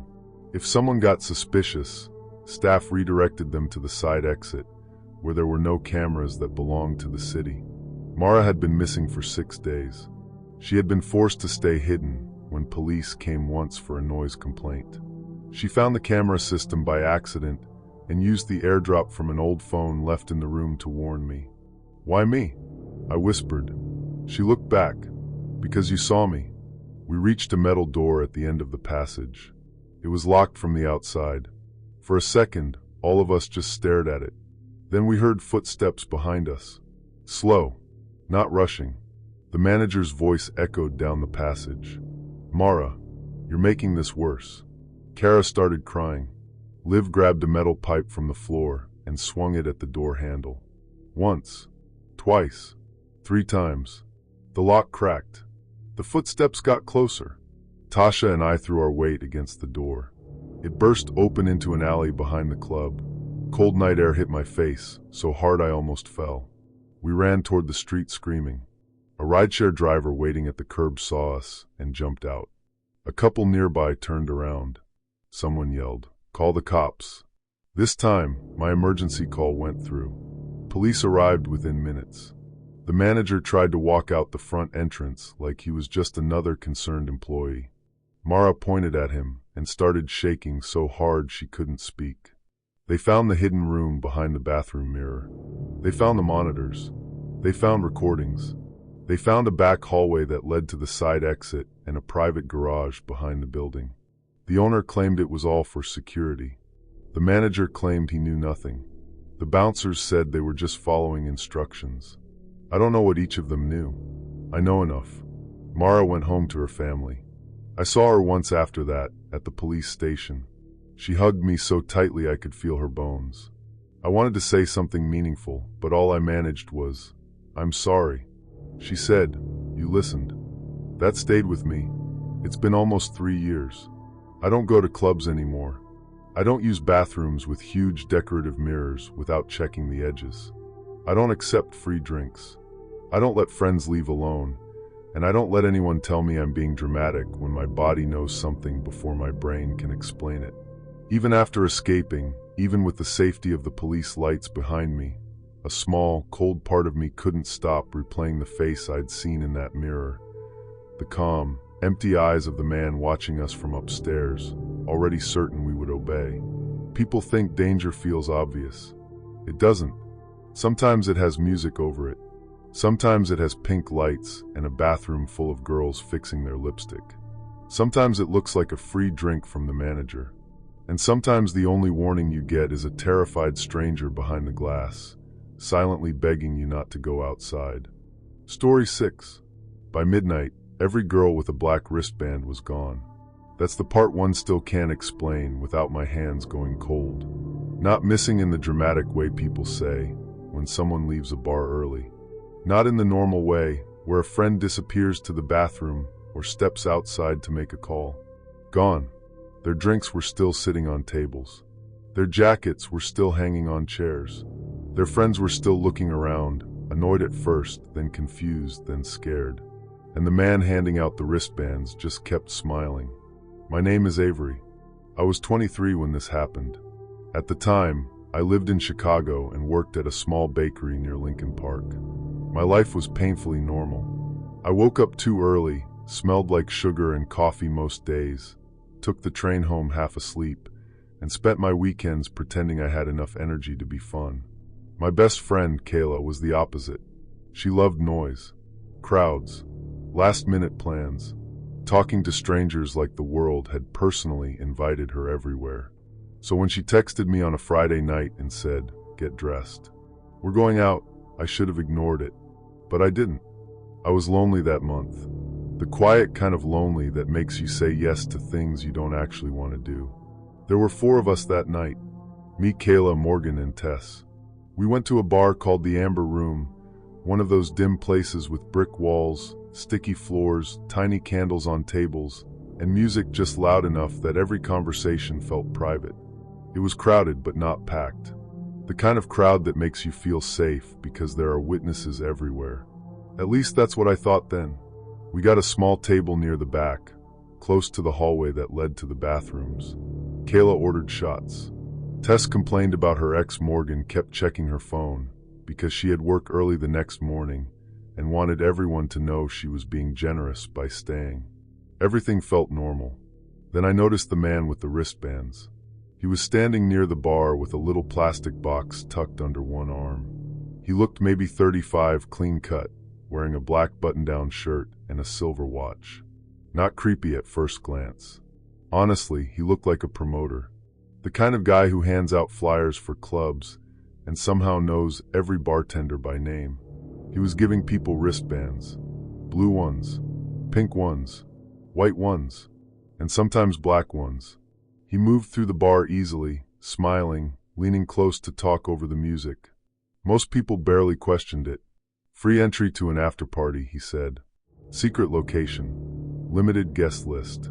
Drinks included." That was his line. I heard it 3 different times. Kayla noticed him too and immediately waved him over. "No," Morgan said. "Absolutely not." Kayla rolled her eyes. "We're not going. I just want to hear the pitch." The man came to our table like he'd been waiting for that exact moment. "Evening, ladies," he said. His voice was smooth. Too practiced. Kayla smiled. "What are you selling?" "Nothing," he said, lifting the plastic box. "After-party wristbands. Free entry before midnight." "Free?" Tess asked. "Free if you get one tonight." The street outside the front windows looked ordinary, quiet, even comforting, but my gut told me something was off. I'd learned too late that danger often wears a friendly face. The man looked at each of us carefully, not in a flirty way. More like he was choosing produce at a grocery store. Then he handed Kayla a pink wristband. Tess got blue. Morgan got white. When he reached me, his fingers paused over the box. For a second, I saw the black ones piled at the bottom. He smiled and pulled out a black wristband. "This one suits you." I didn't take it. Something about the way he said it made my skin tighten. Kayla laughed. "What, does black mean VIP?" The man's smile widened. "Something like that." I shook my head. "I'm good." He held it there a second longer than normal. Then he placed it on the table in front of me. "In case you change your mind." He walked away. Morgan leaned in. "He was weird." "Promoters are always weird," Kayla said. I pushed the black wristband away with one finger. "I'm not wearing that." Tess picked up her blue one and held it to the light. "It's just paper." But it wasn't paper. It was that plasticky event material you can't rip off without scissors. The kind that locks around your wrist. About 20 minutes later, I noticed the first girl with a black wristband leave. She was standing near the bar with two friends, laughing at something on her phone. A bouncer came over and leaned close to her. She looked confused, then nodded. He guided her toward a side door near the bathrooms. I remember thinking it was probably staff access. I told myself it was nothing. Then another girl with a black wristband followed. Then another. Each time a bouncer appeared. Not rushing, not grabbing, just gently touching an elbow, saying something close to their ear, leading them away like they had been called for a reservation. The girls never looked scared. That was the worst part. They looked slightly confused, then calm. Like whatever the bouncer said made perfect sense. I leaned toward Kayla. "Do you see that?" "See what?" "The black wristbands." Kayla glanced around. "What about them?" "People wearing them keep leaving through that door." "So, maybe that's where the party shuttle is." Morgan sat up straighter. "Shuttle?" Tess laughed nervously. "That sounds extremely fake." I checked the time. 11:31 p.m. The black wristband was still sitting on our table. Then it moved. Not far, just a little slide across the sticky wood, like someone had tugged it with invisible string. I stared at it. I wanted to laugh at my own paranoia, but the whisper of movement from the hallway made me freeze, every nerve screaming that I was not imagining this. A bouncer stood near the bathrooms, looking directly at our table. He wasn't watching Kayla. He wasn't watching Tess or Morgan. He was watching the black wristband. Then he looked at me. My mouth went dry. "I want to leave," I said. Kayla frowned. "Now?" "Yes, now." Morgan didn't argue. Tess grabbed her purse. Kayla sighed dramatically but stood up. That was when the man with the wristbands returned. He appeared beside our table so quietly that Tess flinched. "Leaving already?" he asked. "Yeah," I said. "Early morning." His eyes dropped to the black wristband. "You forgot yours." "I don't want it." His expression didn't change, but something behind his eyes went flat. "That one is already assigned." Kayla stopped smiling. "Assigned to who?" He looked at me. I felt my heart sink into my stomach as the room seemed to close in around us, and I realized we were not just being watched, we had been selected. Morgan said, "Come on." We moved toward the front door. One of the bouncers stepped in front of it, not blocking it completely, just standing there with his arms folded, pretending he happened to be in the way. Kayla forced a laugh. "Excuse us." He didn't move. The music kept playing. People kept drinking. Nobody noticed how the air had changed around our little group. Tess whispered, "Bathroom hallway." We turned fast. The man with the wristbands called after us, calm as anything. "Midnight is close." We pushed through the hallway near the bathrooms. At the end was the side door I'd seen the girls go through. Beside it, taped to the wall, was a small printed sign that said staff only. I tried the handle. Locked. Behind us, footsteps entered the hallway. Heavy. Slow. A bouncer's voice said, "Ladies, you're not supposed to be back here." Kayla started crying then. That's how I knew it was bad. Kayla never cried in public. She could be drunk, angry, embarrassed, anything, but she never let strangers see her scared. Morgan shoved open the women's bathroom door, and we all rushed inside. There were two girls at the mirror. One was fixing her lipstick. The other had a black wristband. I grabbed her arm before I could think. "You need to take that off." She stared at me like I was crazy. "What?" The bathroom door opened behind us. The bouncer stepped in. Not a female employee. Not a manager. A male bouncer, entering like rules didn't apply to him. The girl with the black wristband smiled suddenly. "Oh," she said. "They're ready." Then she walked to him. Her friend frowned. "Mia?" The bouncer guided Mia out. The door swung shut. Her friend stood frozen for 2 seconds. Then she ran after them. We heard her shout Mia's name once. Then nothing. My hands were shaking so badly I could barely hold my phone. No service. Not one bar. I tried 911 anyway, but the call failed before it rang. Tess climbed onto the toilet in the last stall and pushed at the tiny window above it. It was painted shut. Morgan grabbed the metal trash can and slammed it into the glass. Once. Twice. The window cracked. Outside the bathroom, someone knocked politely. The wristband man's voice came through the door. "Avery, you're making this harder than it needs to be." I had never told him my name. Kayla looked at me, face white. "How does he know your name?" I couldn't answer. Morgan hit the window again. This time the glass broke outward. Cold air rushed in. The opening was small, but not impossible. Tess went first. She cut her hand on the frame and muffled a scream. Morgan followed. Then Kayla. I was last. As I climbed onto the toilet, the bathroom door opened. The man with the wristbands stood there. Behind him were two bouncers. He wasn't smiling anymore. I could feel my pulse in my ears, my hands trembling, as I pulled myself toward the broken window. Every second felt stretched, like time itself was conspiring against me. He stepped forward. "Avery," he said softly, "you were chosen." I kicked backward blindly and felt my heel connect with something. He grunted. Kayla grabbed my arms from outside and pulled. For a moment, I was stuck halfway through the window, glass biting into my jacket, the man's fingers closing around my ankle. Then my shoe came off. I fell into the alley hard enough to knock the breath out of me. We ran. Not gracefully. Not quietly. We ran barefoot and bleeding through an alley full of trash bags and cigarette butts while someone shouted behind us. A delivery driver near the back of a restaurant saw us and called police. He let us hide in his van until officers arrived. By the time police entered the amber room, the man with the wristbands was gone. So were the bouncers. So were 7 women. The bar owner claimed he had hired outside security through a contractor and didn't know anything about wristbands or an after-party. Maybe that was true. Maybe it wasn't. Police questioned him for hours, but I never heard that he was charged. They found the plastic box in a dumpster behind the bar. Blue, pink, and white wristbands were cheap blank event bands. The black ones were different. Each had a tiny printed number inside. Mine said 08. The missing girls had numbers 01 through 07. That was 3 years ago. 2 of the women were found later, alive, in another state. I won't go into what happened to them, because it isn't my story to tell. The others were never publicly accounted for. At least not that I know of. The man with the wristbands was never caught. Sometimes I think I see him. At train stations. Outside bars.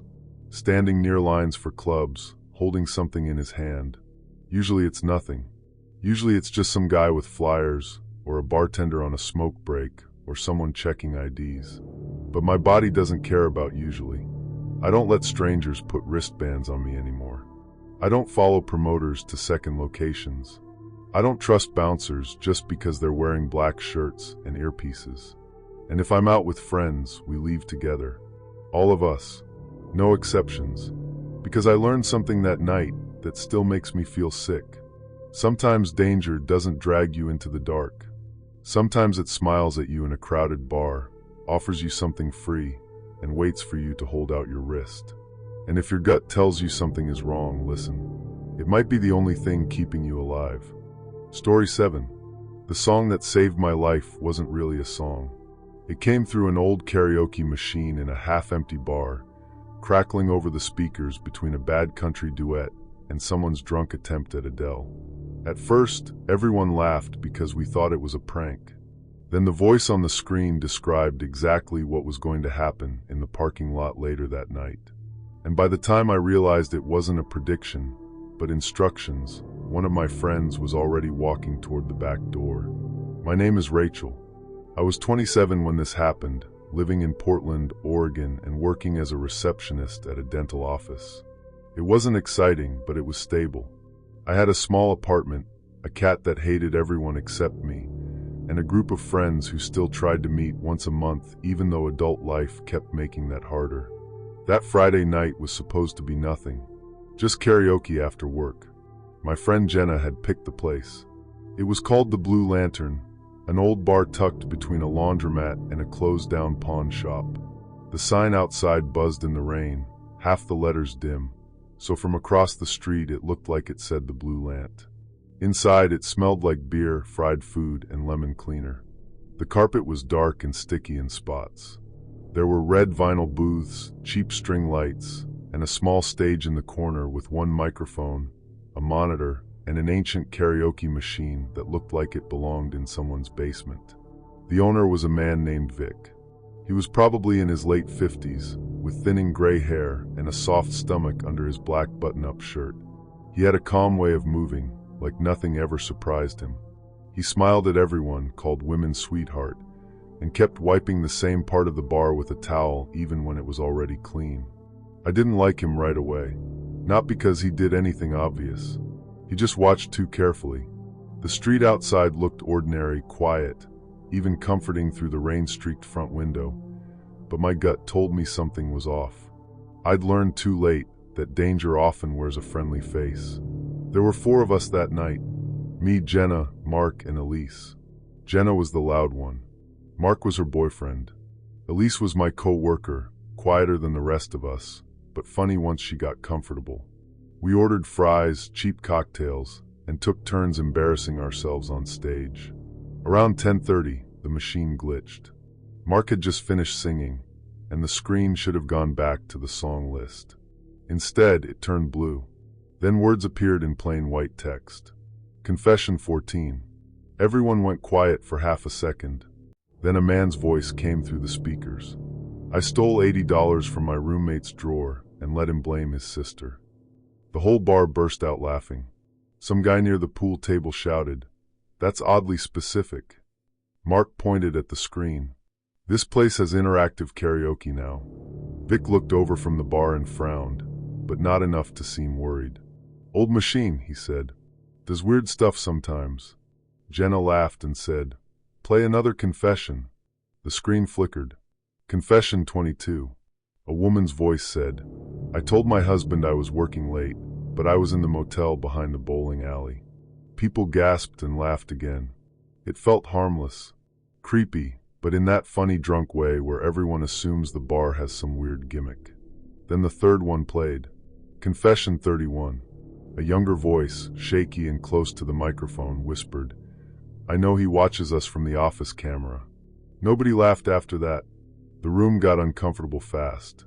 Vic walked to the machine and hit a few buttons. "Sorry, folks," he said.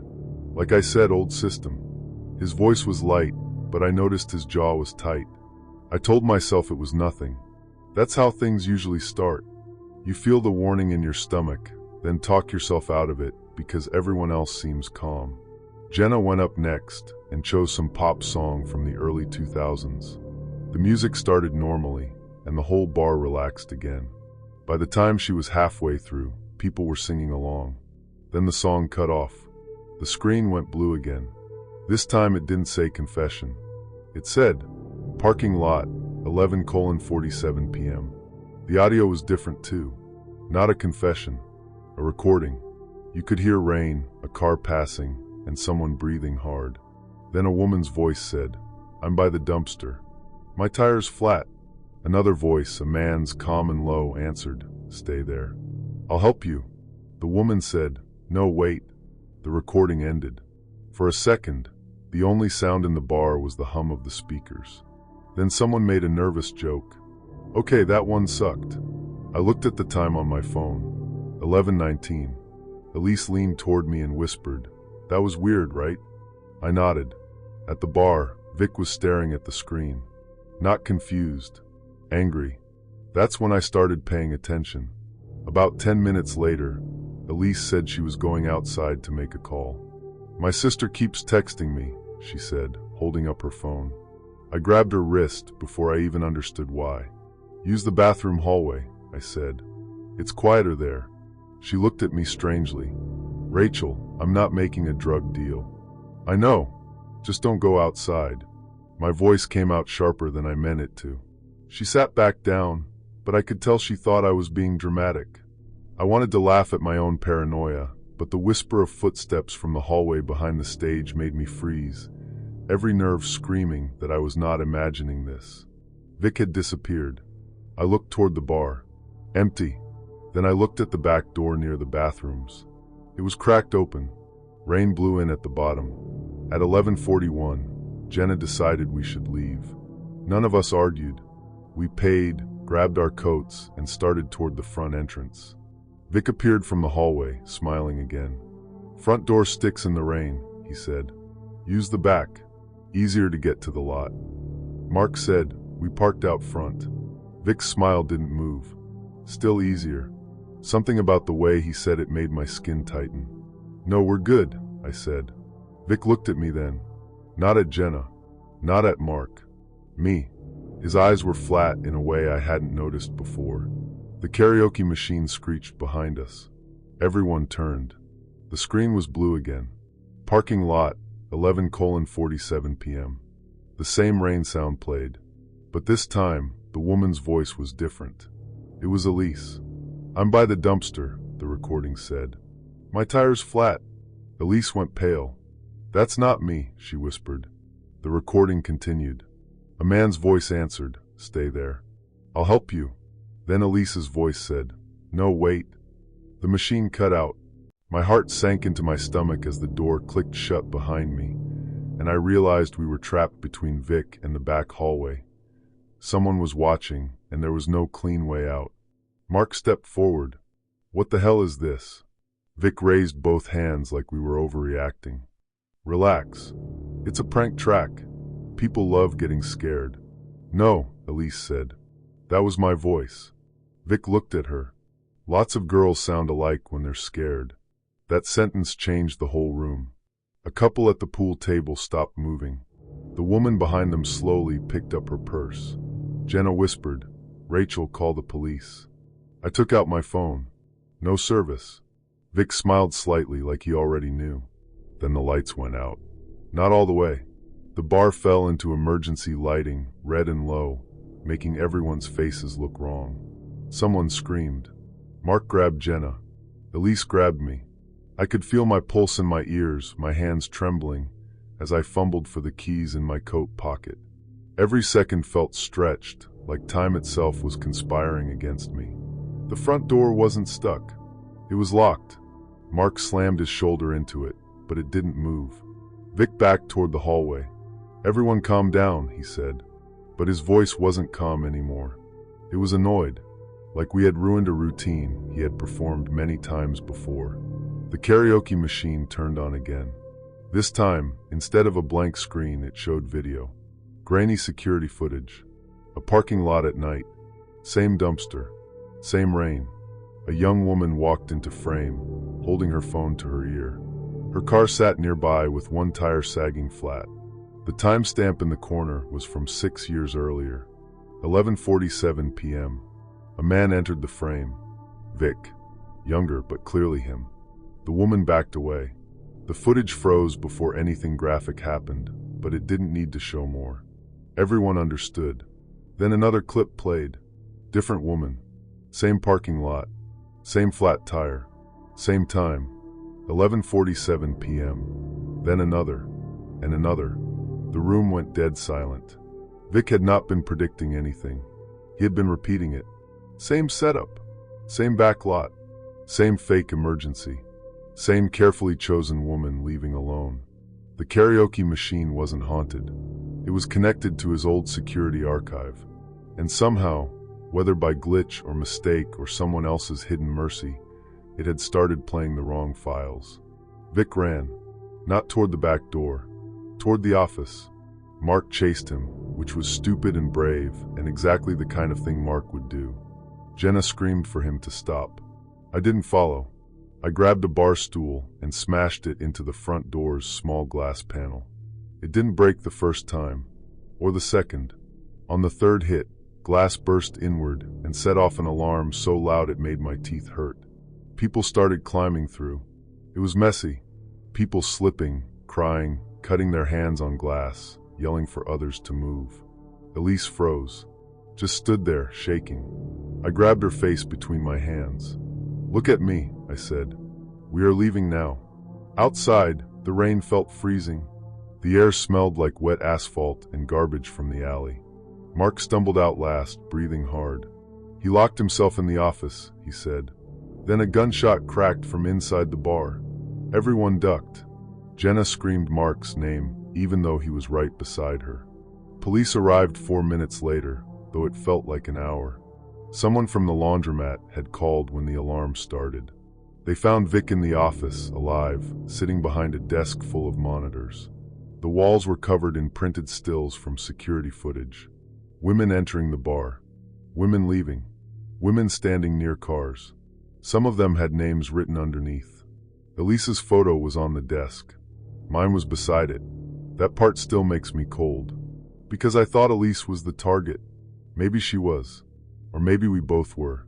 The police found a box of old karaoke discs too, but most weren't music. They were labeled by date.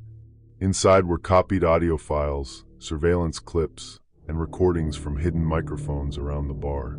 For years, Vic had been recording people. Drunk confessions, private conversations, arguments, names, addresses, fears. He used people's secrets to choose who seemed alone, who might not be missed right away, who could be embarrassed into silence if something happened. That's what the confessions were. Not part of the show. Evidence. After that night, cases reopened. Families came forward. Some women had survived encounters and never reported them because they blamed themselves for being drunk or alone or careless. That's the thing people don't understand. Predators don't just rely on darkness. They rely on shame. The Blue Lantern closed permanently. For months, I couldn't walk past any bar with karaoke without feeling sick. I stopped going out after work. I stopped parking behind buildings. I stopped ignoring the little voice that says, something isn't right. Even after escaping, even with the safety of the police lights behind me, a small, cold part of me couldn't stop replaying Vic's face under those red emergency lights, the calm, empty eyes that didn't blink. People still ask what I think made the machine play those files that night. A glitch, bad wiring, someone hacking the system. Maybe Vic hit the wrong input and lost control of his own archive. I don't know. I only know that at 11:47, Elise was supposed to be in that parking lot. Her tire was already flat when police checked her car. Someone had cut it cleanly. So no, the machine didn't predict the future. It showed us the past. And that was worse, because the past had been waiting in that bar for years, recorded and labeled and stored away, while people sang love songs over it. Sometimes danger doesn't announce itself. Sometimes it sits behind the counter, smiles at your song choice, and waits for the music to get loud enough that no one hears you scream. Story 8. The photo that saved my life was uploaded 12 minutes before it was taken. I know how that sounds. For a long time, even I didn't know how to explain it without sounding like I was trying to make the story bigger than it was. But I still have the screenshot. I still have the timestamp. I still remember sitting on the bathroom floor of that club, my back pressed against the stall door, staring at a picture of myself online with a caption that said, Lena gets separated at 1:14. It was 1:02 when I saw it. My name is Lena. I was 23 when this happened, and at the time I lived in Atlanta. I worked at a small marketing agency during the week and took care of my younger brother on weekends when my mom had night shifts. My life wasn't exciting. It was emails, grocery runs, laundry, rent, and occasionally pretending I still had energy to go out. My best friends were Nia, Kelsey, and Ray. We'd been close since college. Nia was loud in the best way, the kind of girl who could turn a boring gas station stop into a story. Kelsey was careful, always watching bags, phones, drinks, doors. Ray was the calm one. She noticed things but didn't always say them right away. That Saturday night, we went out for Kelsey's birthday. The club was called St. Vex. It was downtown, in an old brick building with blacked-out windows and a glowing red sign above the entrance. It looked expensive from the outside, but the floor inside was sticky like every other club. The air smelled like perfume, sweat, smoke from the fog machines, and that sharp citrus cleaner they use in bathrooms when they're trying to hide worse smells. At first, it was fun. We danced. We took pictures. Nia kept shouting that we looked rich and dangerous, even though Ray had bought her dress on sale, and I had safety pins holding mine together at the side. Around midnight, I noticed the photographer. Every club has one. The guy with a flash, weaving through people, taking photos for the club's Instagram. This one wore a black button-up shirt, black jeans, and a camera strap with the club's logo on it.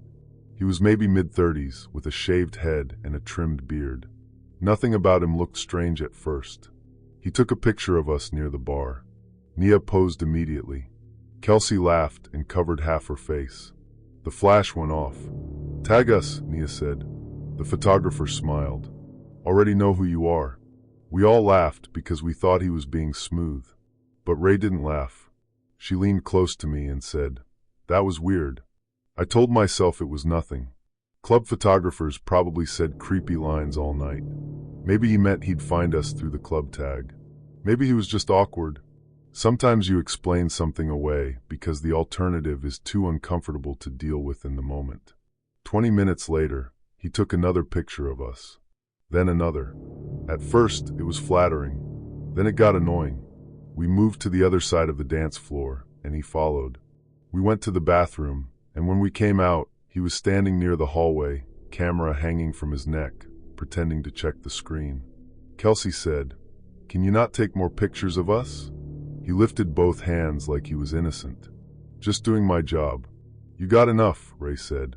His smile faded a little. Then he looked at me. "Not at all of us. Just me." "Not yet," he said. My stomach tightened. The street outside had looked ordinary, busy, even comforting, but my gut told me something was off. I'd learned too late that danger often wears a friendly face, and sometimes it wears a staff badge around its neck. We tried to ignore him.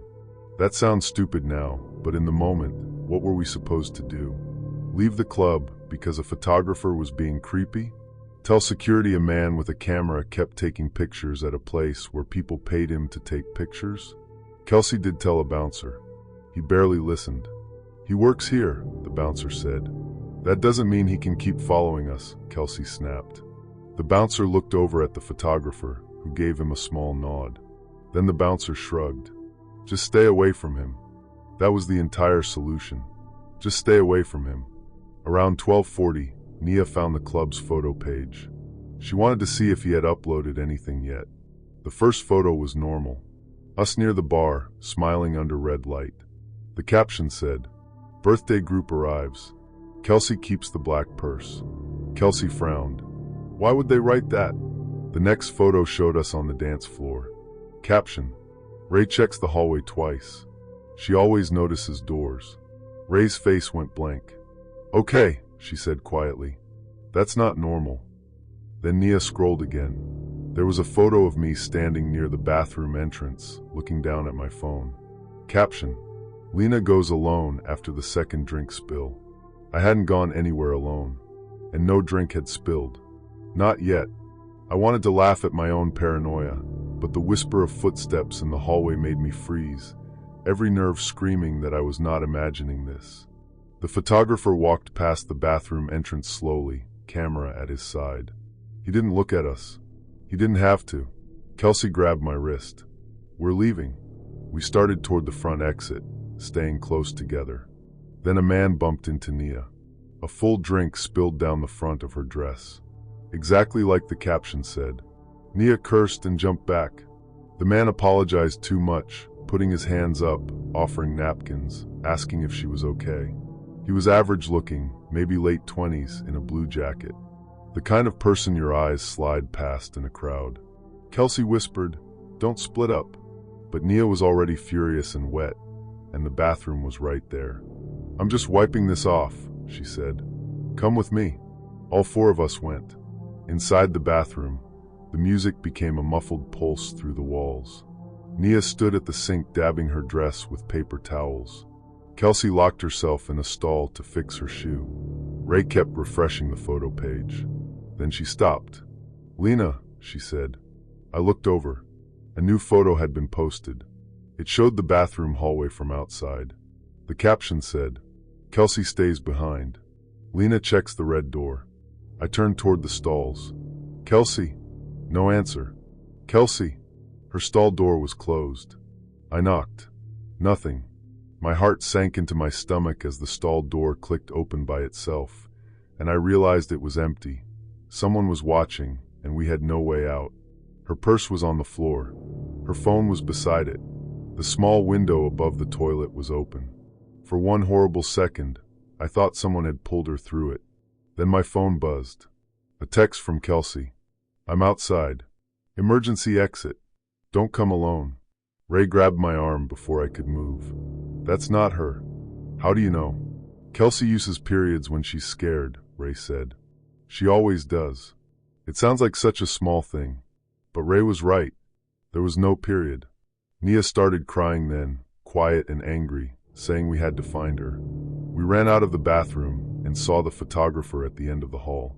He lifted the camera. Flash. I screamed at him to stop. He lowered the camera and smiled.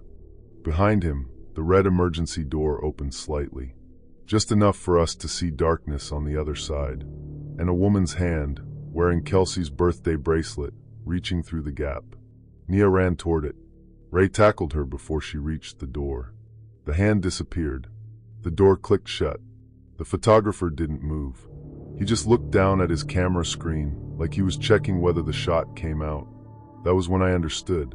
He wasn't predicting anything. He was posting instructions. The captions were not for us. They were for someone nearby. Someone watching the page in real time.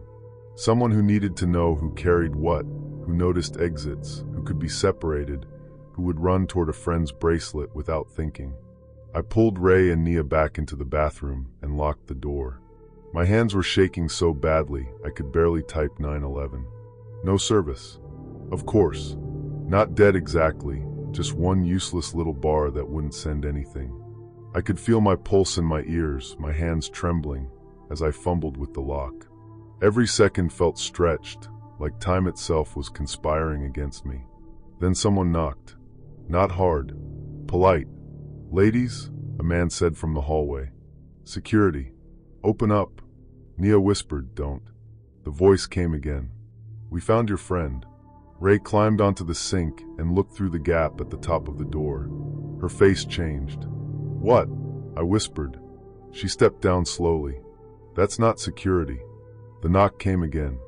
This time lower. Like whoever was outside had leaned closer.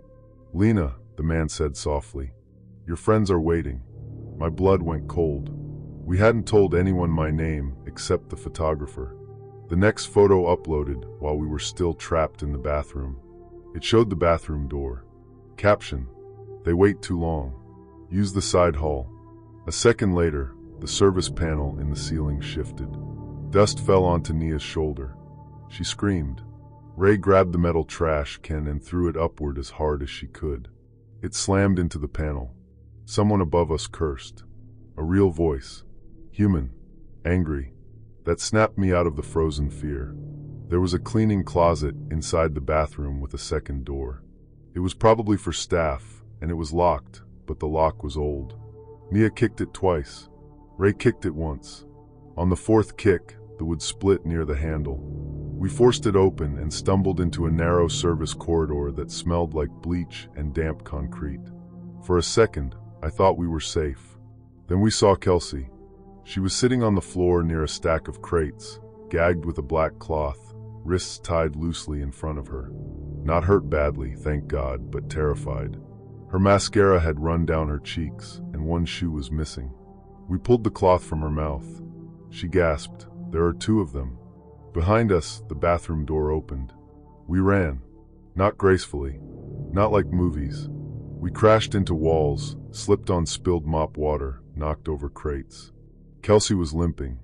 Nia kept sobbing and saying, "I'm sorry," even though none of it was her fault.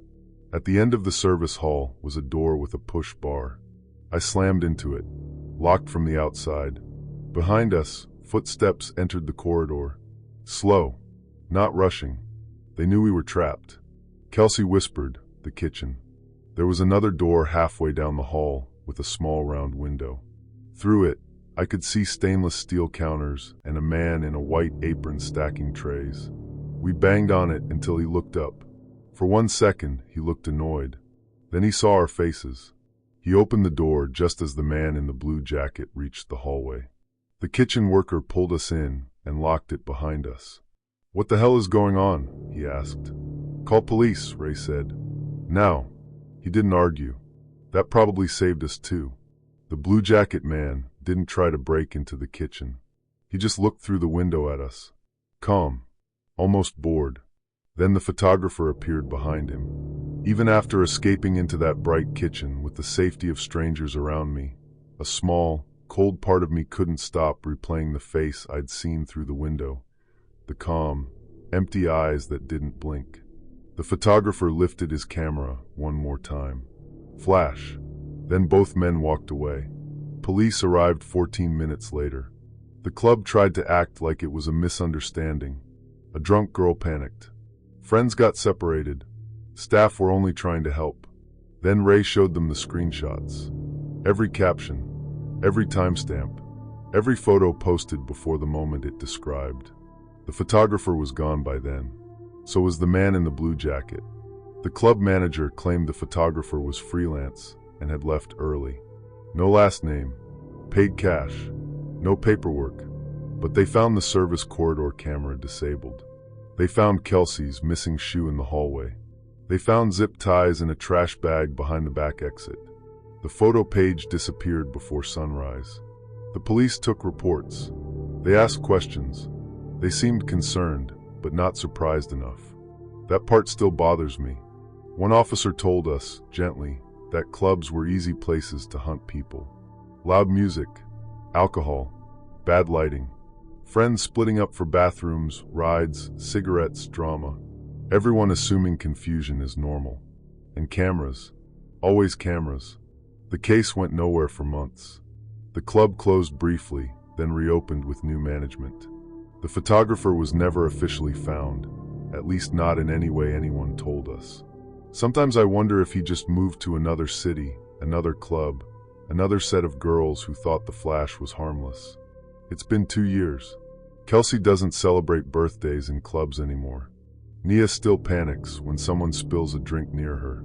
Ray became almost obsessive about checking exits. And me? I don't let strangers take pictures of me. Not in clubs. Not at parties. Not for the page. Not just one quick shot. Because sometimes the photo isn't a memory. Sometimes it's a map. And sometimes the caption isn't describing what happened. It's telling someone what to do next. Story 9. The first thing I noticed when we came back upstairs was the smell. Not the music. Not the silence. Not even the dust covering the lobby furniture like gray snow. It was the smell. Old carpet. Mold. Wet wood. Something stale and closed in. Like a room that had been locked for years and suddenly remembered people were breathing inside it again. 10 minutes before that, we had been in a basement bar with warm lights, cheap drinks, and music from the 1980s playing through old speakers. 10 minutes later, the hotel above it looked abandoned. My name is Claire. I was 24 when this happened, and at the time I lived in Columbus, Ohio. I worked at a small insurance office, which is about as exciting as it sounds. My weeks were emails, spreadsheets, reheated coffee, and pretending I understood what people meant when they said they wanted to circle back. So when my friend Naomi invited me on a weekend trip to Cincinnati for her birthday, I said yes immediately. There were 5 of us, me, Naomi, Jess, Amber, and Riley. Naomi was the kind of person who could walk into a dead room and make everyone feel like the night had just started. Jess was practical, always checking reviews before we ate anywhere. Amber took pictures of everything. Riley was quiet, but funny in a way that would sneak up on you 5 seconds after she said something. We booked 2 rooms at an old downtown hotel called the Marwick. It wasn't fancy, not really. It had that historic charm people mention when they mean the elevator is slow and the carpet has seen too much. But the lobby was beautiful in a faded way. Brass railings, dark wood, green lamps on the front desk, old black and white photos on the walls. The man who checked us in looked half asleep. His name tag said Victor. Naomi asked if the hotel bar was open. Victor looked up from his computer and smiled like she had asked the right question. The upstairs lounge closes at 10, he said. But if you want something more interesting, there's a place downstairs. Jess frowned. Downstairs, like in the hotel? He lowered his voice a little. Basement level. No signs. Old place. Cash only. Amber laughed. That sounds illegal. Victor's smile stayed in place. Only if you're boring. That should have been enough to make us walk away. But it was Naomi's birthday. We were already dressed up. We had spent 3 hours in the car talking about how we needed a real night out, not just dinner and sleep. And there was something exciting about a hidden bar under an old hotel. It felt like a story we'd tell later. We just didn't know what kind. Around 11:30, we went looking for it. The elevator didn't have a basement button, so we took the stairwell near the vending machines. The air got colder as we went down. The walls changed from wallpaper to painted concrete, and the sounds from the hotel disappeared above us. At the bottom was a narrow hallway with a single red bulb over a metal door. No sign. No music leaking through. Nothing. Naomi knocked twice. For a second, nobody answered. Then the door opened.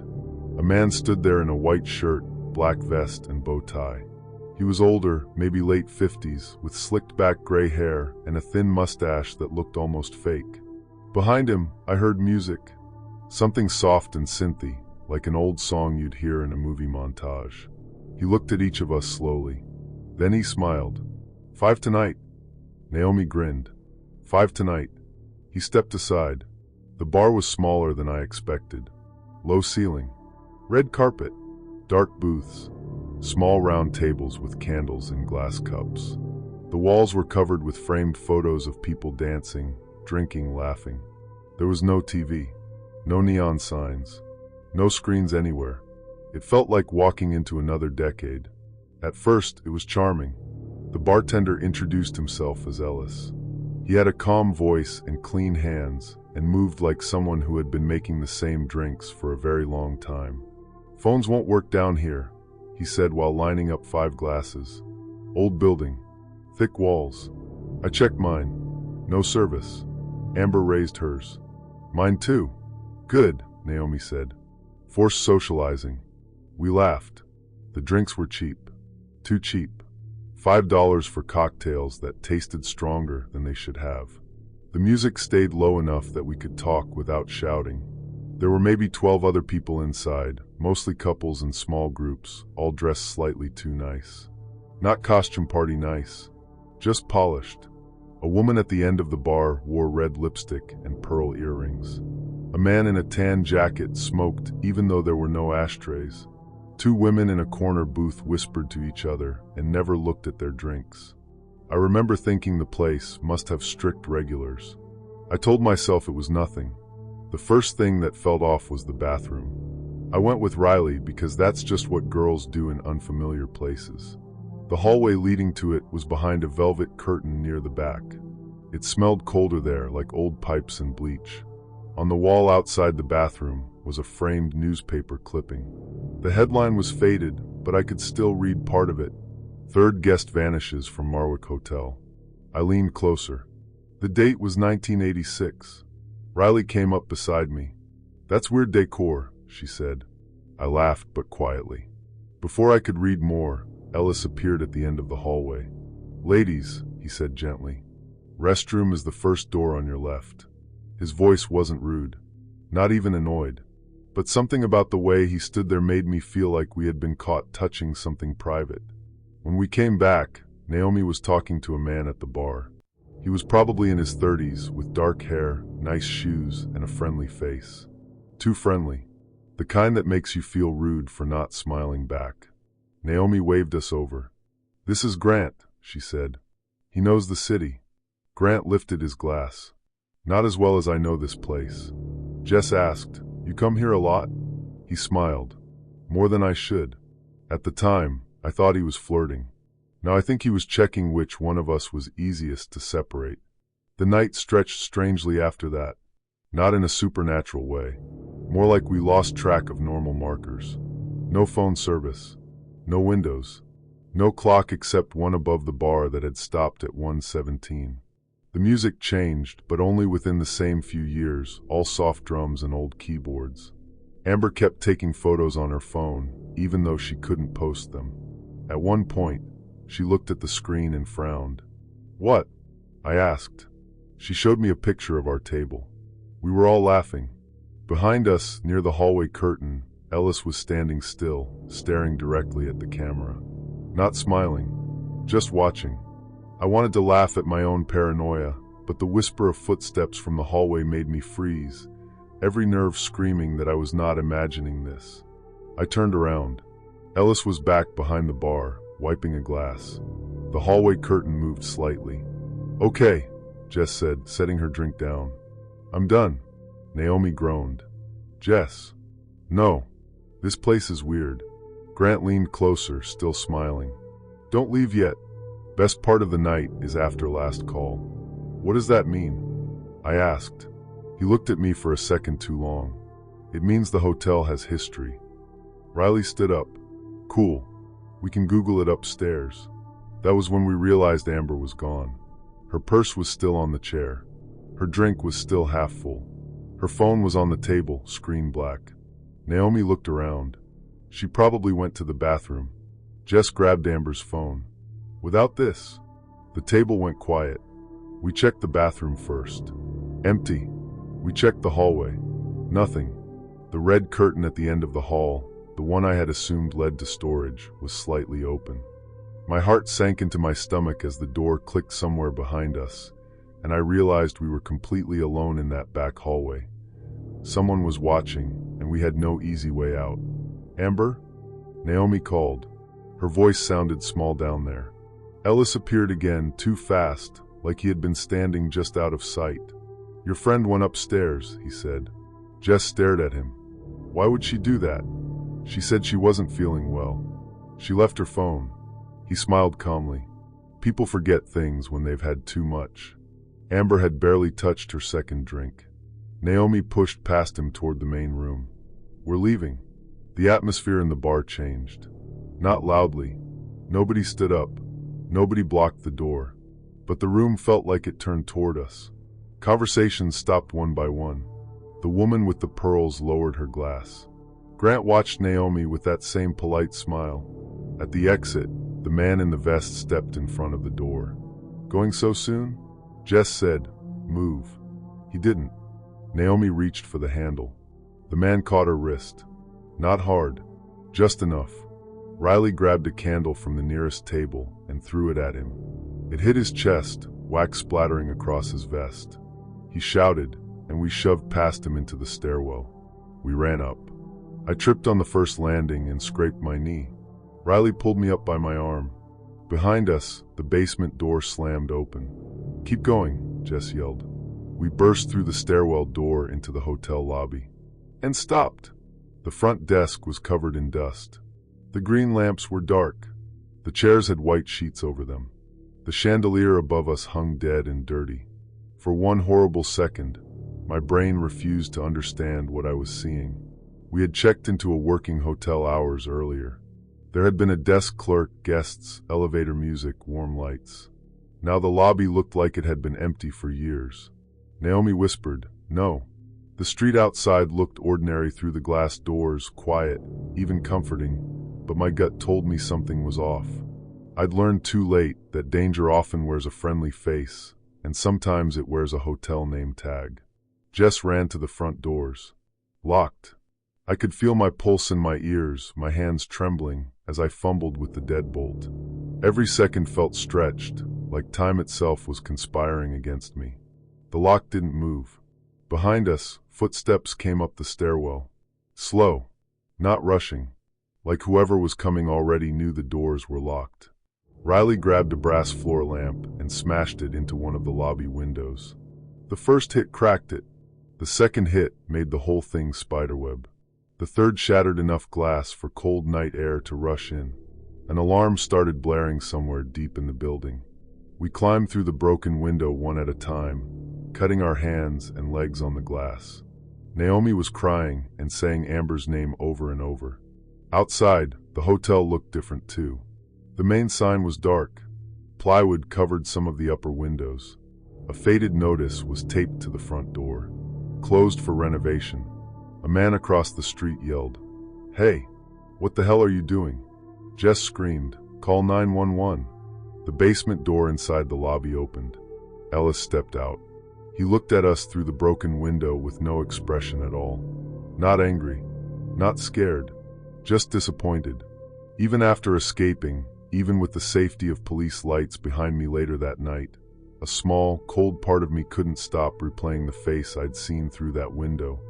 The calm, empty eyes that didn't blink.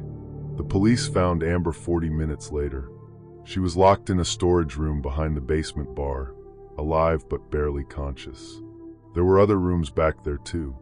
Rooms with old furniture, cameras on tripods, women's purses, fake IDs, and boxes of clothing from different decades. That was when the truth came out. The Marwick had been closed for renovations for almost a year. Victor wasn't a hotel clerk. His real name was Grant Ellis Vale. He was not one person either. Grant was the man at the bar.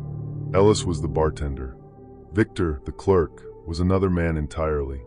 3 men using fake names, rotating roles, luring people into a basement bar that had once been real. The original bar had closed in 1987 after several guests disappeared from the hotel. No bodies were found. No one was convicted. The story became local gossip, then a rumor, then an ugly little piece of history people only mentioned on ghost tours. Those men had become obsessed with it. Not ghosts, not spirits, the crime itself. They reopened the bar illegally inside the closed hotel and recreated the old disappearances with tourists, drunk guests, people who wouldn't be missed for a few hours, people whose stories would sound confused later. A hidden bar, no phone service, cheap drinks, vintage music, a perfect little trap underground. Amber remembered Grant telling her Naomi was sick in the back hallway. She remembered following him because he seemed calm, helpful, normal, then nothing. 2 of the men were arrested that night. The third disappeared before police arrived. They found his vest folded neatly on the bar with a white towel placed on top. The towel was still damp. It has been 5 years. Amber is okay, at least physically. Naomi still blames herself because it was her birthday trip. Jess refuses to stay anywhere old. Riley says she doesn't remember being brave. She says she just remembers being angry. As for me, I don't like basements anymore. I don't like hotel bars. I don't like places that ask you to put your phone away before you know where the exits are. Sometimes I still hear that old music in my head, soft and cheerful under the sound of footsteps coming up the stairs. People always ask how we didn't know the hotel was closed. The answer is simple. Because someone opened the door. Because someone smiled. Because the lobby lights were on when we arrived. Because when danger looks organized, most of us mistake it for safety. Sometimes the scariest part isn't what happened. It's how easy it was to walk downstairs willingly. And how close we came to becoming part of a story people would whisper about years later, standing in front of an old hotel, wondering if the basement bar was ever really there.